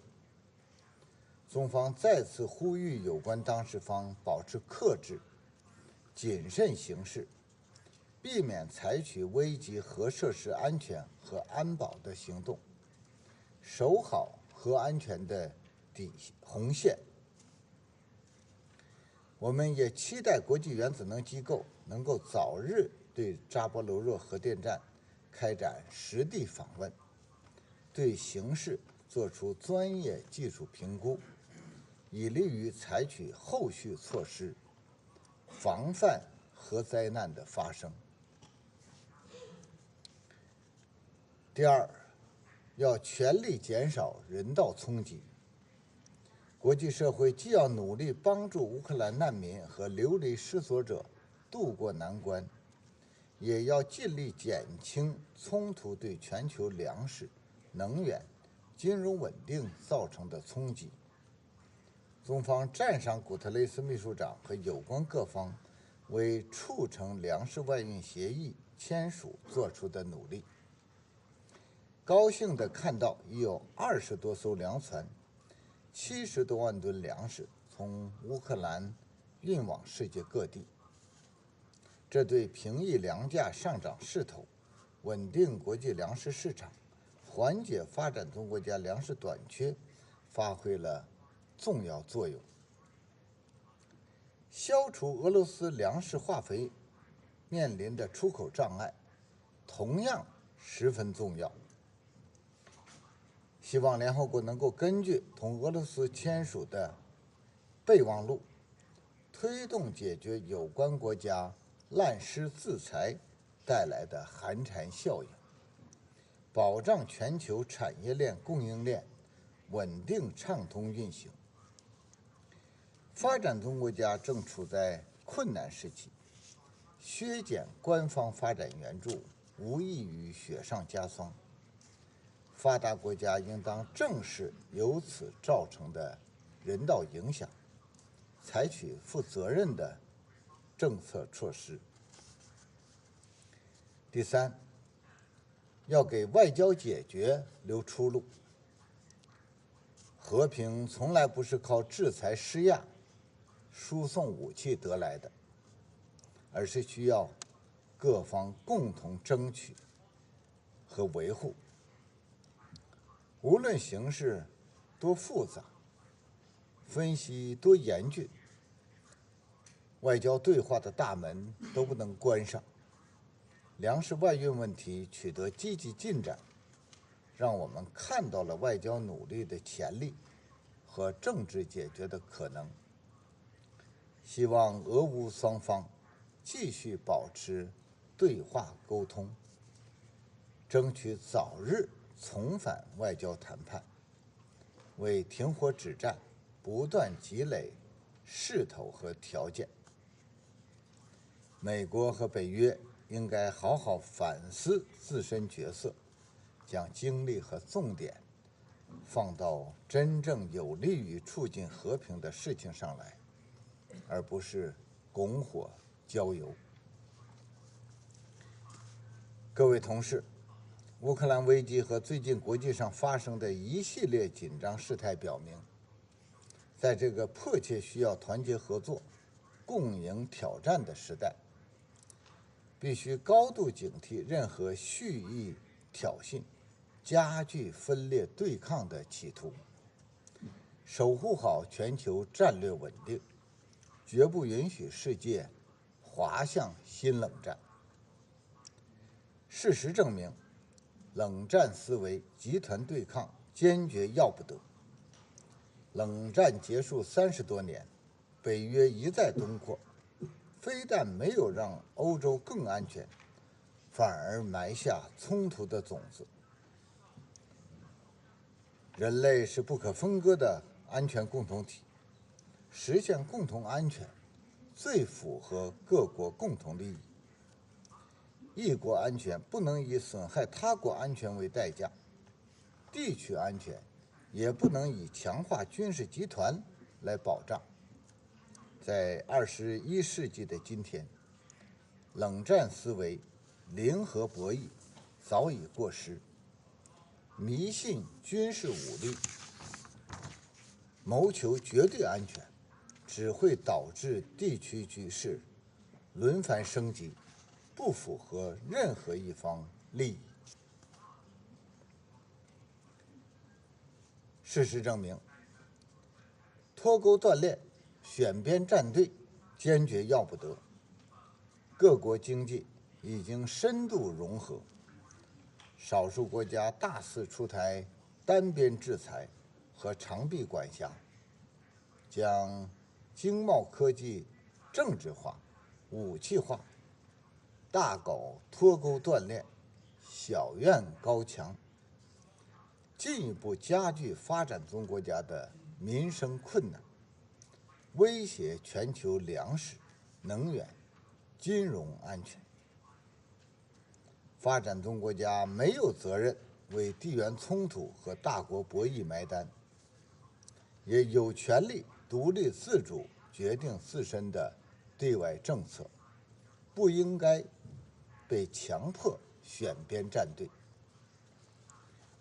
事实证明，双重标准、选择适用坚决要不得。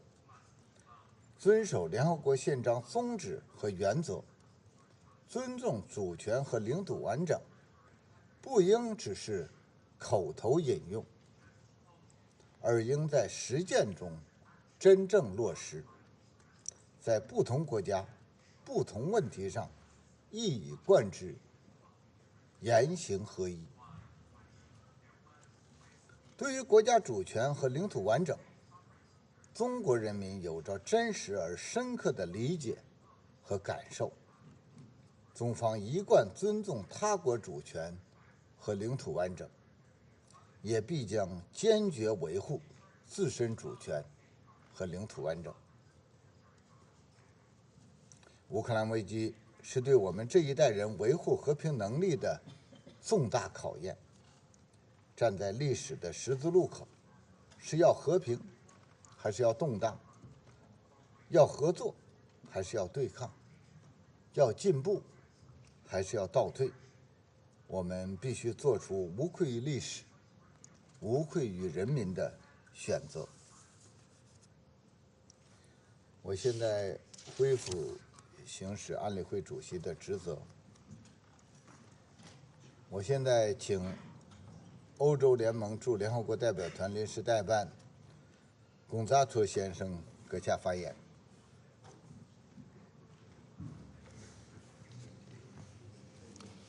Thank you. President, I have the honor to speak on behalf of the European Union and its 27 member states. The candidate countries North Macedonia, Montenegro, Albania, and the Republic of Moldova, the country of the stabilization and association process and potential candidate Bosnia-Herzegovina, Georgia, Andorra, and San Marino align themselves with this statement. President, we welcome today's discussion on Ukraine. it is essential that the Security Council remains seized of Russia's war of aggression against Ukraine. I thank the Secretary General and Under-Secretary General Di Carlo for their briefings and welcome the intervention by President Zelensky at this meeting. First of all, let me congratulate Ukraine on the 31st anniversary of its independence. The fact that today also marks the 6th month since Russia's unprovoked and illegal aggression provides a stark reminder that independence can never be taken for granted. The EU recognizes the tremendous courage displayed by Ukraine and its people in defense of its independence. As the Under-Secretary General told us, the Office of the High Commissioner for Human Rights has verified over 13,000 civilian casualties since Russia's attack, with the true numbers being considerably higher. We express our deepest sympathy to the families of the victims and reaffirm our commitment to continue our support to Ukraine in any way we can.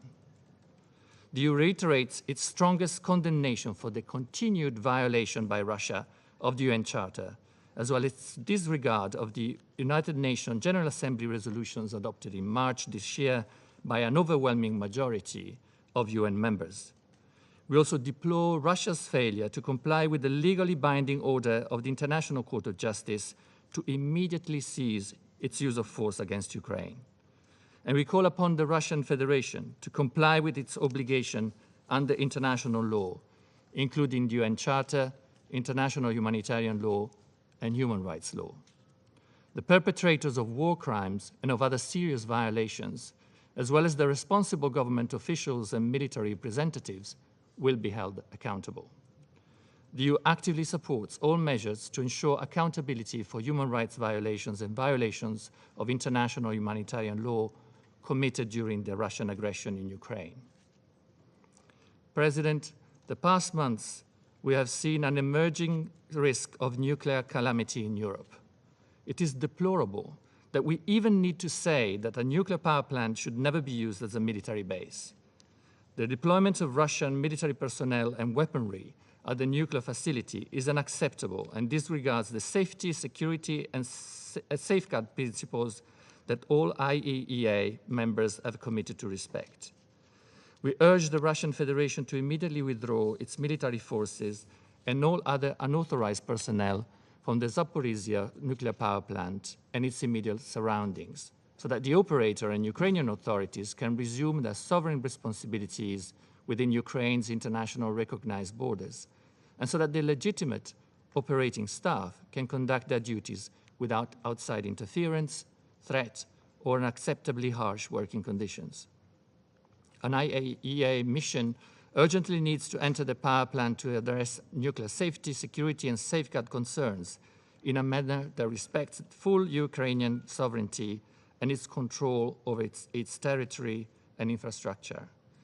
IAEA staff must be able to access all nuclear facilities in Ukraine safely and without impediment, and engage directly and without interference with Ukrainian personnel responsible for the operation of these facilities.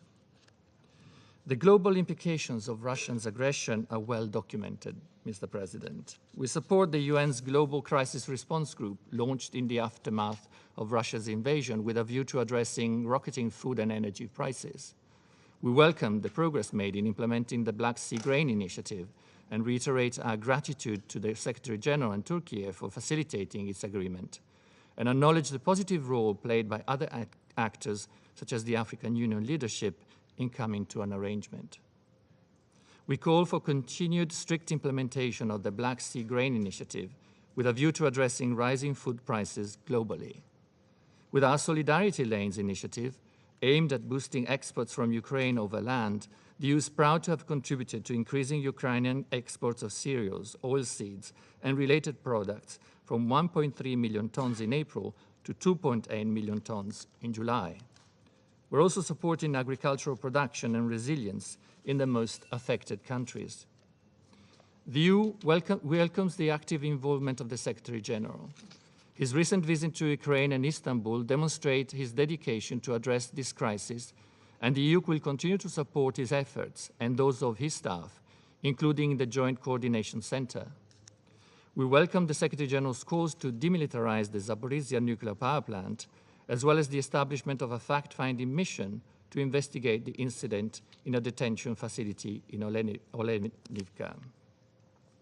President, in conclusion, the UN's member states reaffirmed their commitment to the sovereignty, independence, and territorial integrity of Ukraine within its international recognized borders and extending to its territorial sea.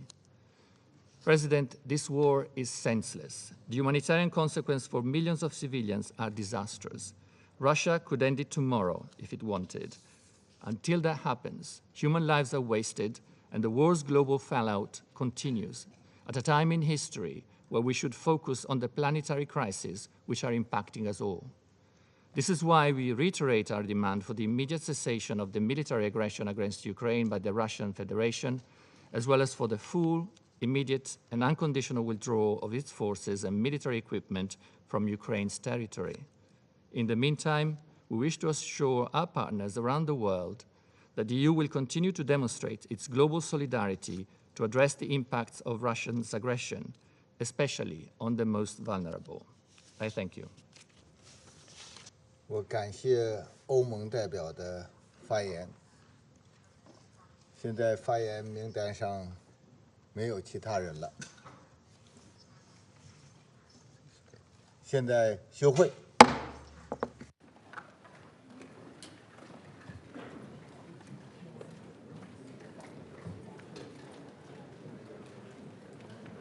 Nothing, they are not contacting, not negotiating. President Zelensky is saying that the condition to negotiate is full Russian withdrawal from the territory of Ukraine, and that does not limit, he does not limit it to the current status, but to the previous one as well. Now he's saying that if there is a tribunal over the criminals from Azov in Mariupol, that will close the road to negotiations, and he lost appetite to negotiations very early in the conflict, very early on in the conflict after the heavy Western support with armaments that followed from the West. And we clearly see no appetite for negotiations from him now as well, which was proved by what he was saying today at today's meeting. Ambassador, the UN is saying that they are waiting for assurances from both Russia and Ukraine for the IAEA visit to take place. Is Russia ready to give those assurances? What are your conditions for this visit? We said it from day one that we are prepared to give assurances for what we are responsible for. We cannot give assurances on behalf of Ukrainians. And given that the station is being shelled by the Ukrainian side, which is fait accompli, despite what they are saying about it, we cannot guarantee it on their behalf. We can guarantee on our behalf that we can provide security in an area where we are responsible. Do you think it can happen soon, the mission? The sooner the better. Hopefully early August, late August, early September, but that depends on the result of the negotiations between you and us in Ukraine. Thank you. Do you have any opinion on this idea of a permanent presence of the IAEA? I'm not a nuclear specialist, but I would personally welcome it. Let's see how the parties, to what the parties will agree. Thank you.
Yes. Oops. All right, how are you? All of you? We will wait for a moment to allow my dear colleagues to join.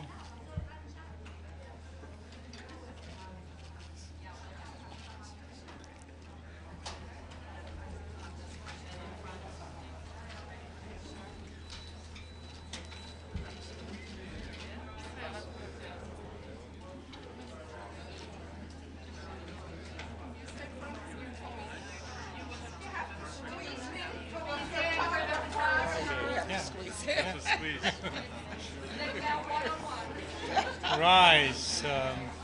Well, in fact, it's a very good thing to tell that there are so many of us that we need to squeeze.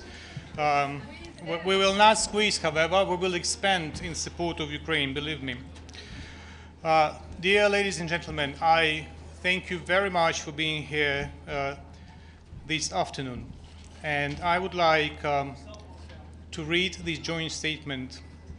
The following is a joint statement by Albania, Andorra, Australia, Austria, Belgium, Bosnia and Herzegovina, Bulgaria, Canada, Colombia, Croatia, Republic of Cyprus, Czech Republic, Denmark, Estonia, Finland, France, Georgia, Germany, Greece, Guatemala, Hungary, Iceland, Ireland, Italy, Japan, Latvia, Liechtenstein, Lithuania, Luxembourg, Malta, Marshall Islands, Monaco, Montenegro, the Netherlands, New Zealand, North Macedonia, Norway, Palau, Poland, Portugal, Republic of Moldova, Republic of Korea, Romania, San Marino, Singapore,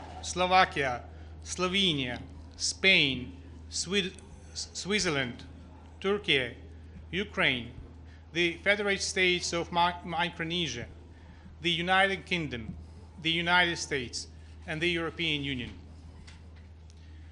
Today marks 6 months since the beginning of Russia's unprovoked, full-scale, and illegal invasion of Ukraine.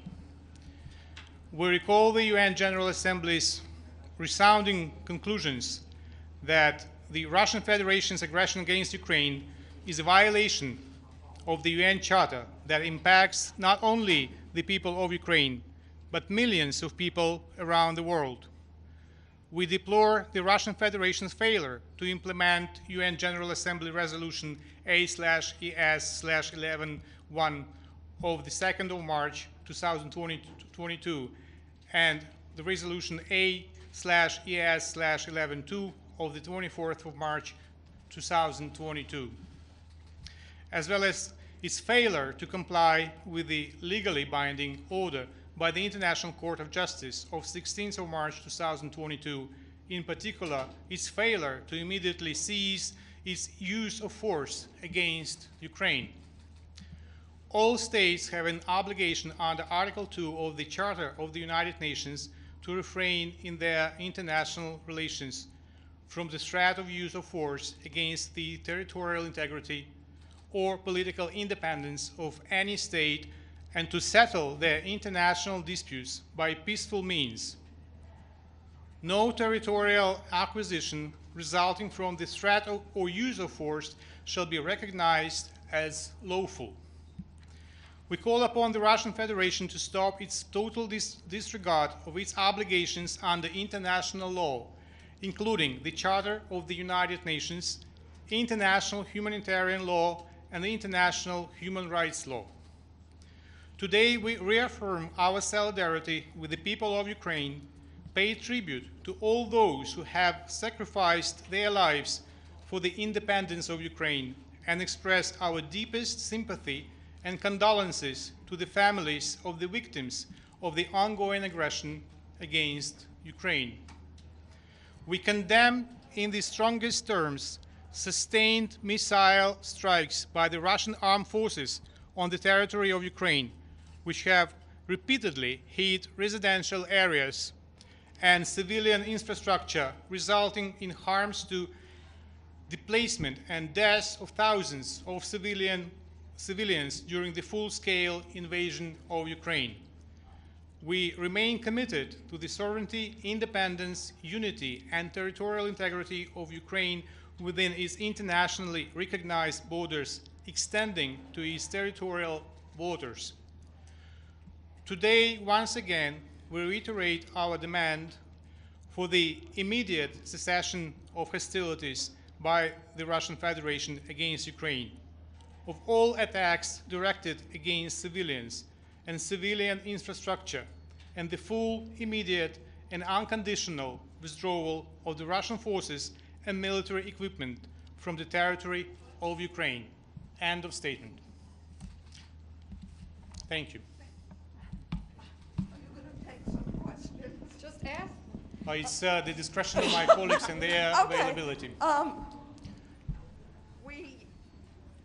We just asked, well, the Russian ambassador just came out and showed a mine that he said was planted in Russian-occupied territory by the Ukrainians. I wondered whether you had any response to that, and we also asked whether we were going to be back here in a year doing a first anniversary, and he said basically he wasn't a magician, couldn't prognosticate. Right, I speak on my own behalf, so it doesn't mean that all of our colleagues may share my opinion. It is a very private opinion. My private opinion is that I would be very much surprised that Ambassador Nebenza lasts for another year in New York for many reasons. When it comes to allegations, all allegations should be investigated. Therefore, Ukraine cooperates with all relevant international structures to investigate all atrocities and all allegations about war crimes committed in the territory of Ukraine in the course of this invasion. But let me remind you as well that the war against Ukraine did not start on the 24th of February, European time. The war against Ukraine started in the year 2014. And everything should be investigated. And I hope that the Russian Federation cooperates with the international investigation. Thank you. Is Ukraine ready to welcome the IAEA inspection team? And are there any conditions that Ukraine has for them to access the plant?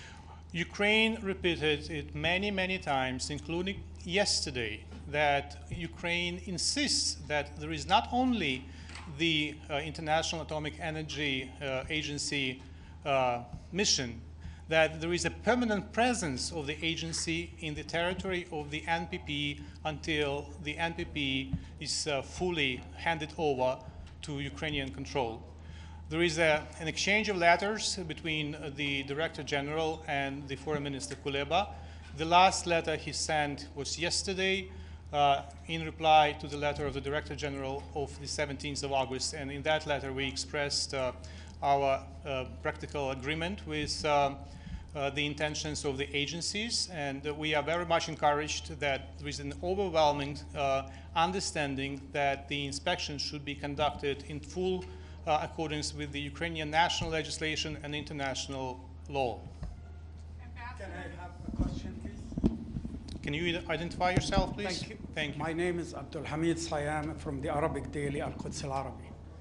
Sir, how can you justify the position of your government supporting the aggression of Israel on the Palestinians, killing their children, annexing their land, building settlement against UN resolutions? I think that you are misconstructing the position of my government, and I will not reply to the false allegations that are not based on the facts and on the policy of Ukraine with regard to the two-state solution in the Middle East. Ambassador, did you get a reaction from the UN to your call for permanent presence of the IAEA mission in Ukraine? The discussion is ongoing in Vienna, where the headquarters of the International Atomic Energy Agency is. Ambassador, Mariam Ramadi from Iran International. What do you think about Iran selling drones to Russia to be used in Ukraine war? Any support of the aggressive actions of Russia will be detrimental to the national interests of every single country on the planet. Japanese news agency. What if Russia wanted to say they want to start the peace talk? Would you be willing to go back to the diplomacy? I do not discuss hypotheses or theories or conspiracies, but the position of the government of Ukraine and of the president of Ukraine when it comes to any talks with the Russians is well known. You can easily find it on the website of the president of Ukraine. The only thing I would like to say that if the Russians will go ahead with their theatrical court and against the members of Azov battalion, it may mean the point of no return when it comes to the possibility of peace talks with the Russians. Your president mentioned a potential GA resolution. Is there anything more that you can share on that? Yeah, I think that the issue of accountability is very prominent here in New York, and there is a very powerful sentiment among the membership that impunity and accountability should be addressed, including in the form of necessary decisions in New York. So we are working very hard with many countries, and that will be our joint proposal when the time comes.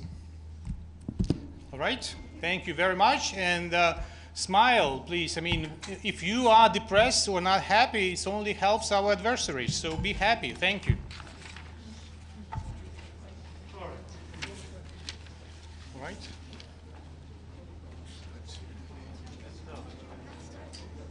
Happy Independence Day.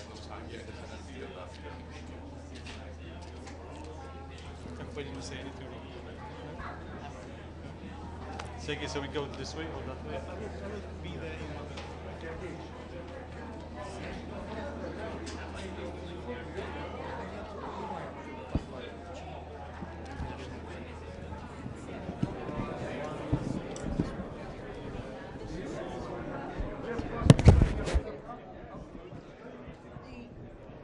The president talked about an attack today on railroad. Yes. We couldn't, because of the sound, we couldn't Right. hear what he said I'm sure about that casualties. Right. I don't know. I mean, I have to verify the full text with his official website. So I will go myself on the website of the president to check on the latest text. Right.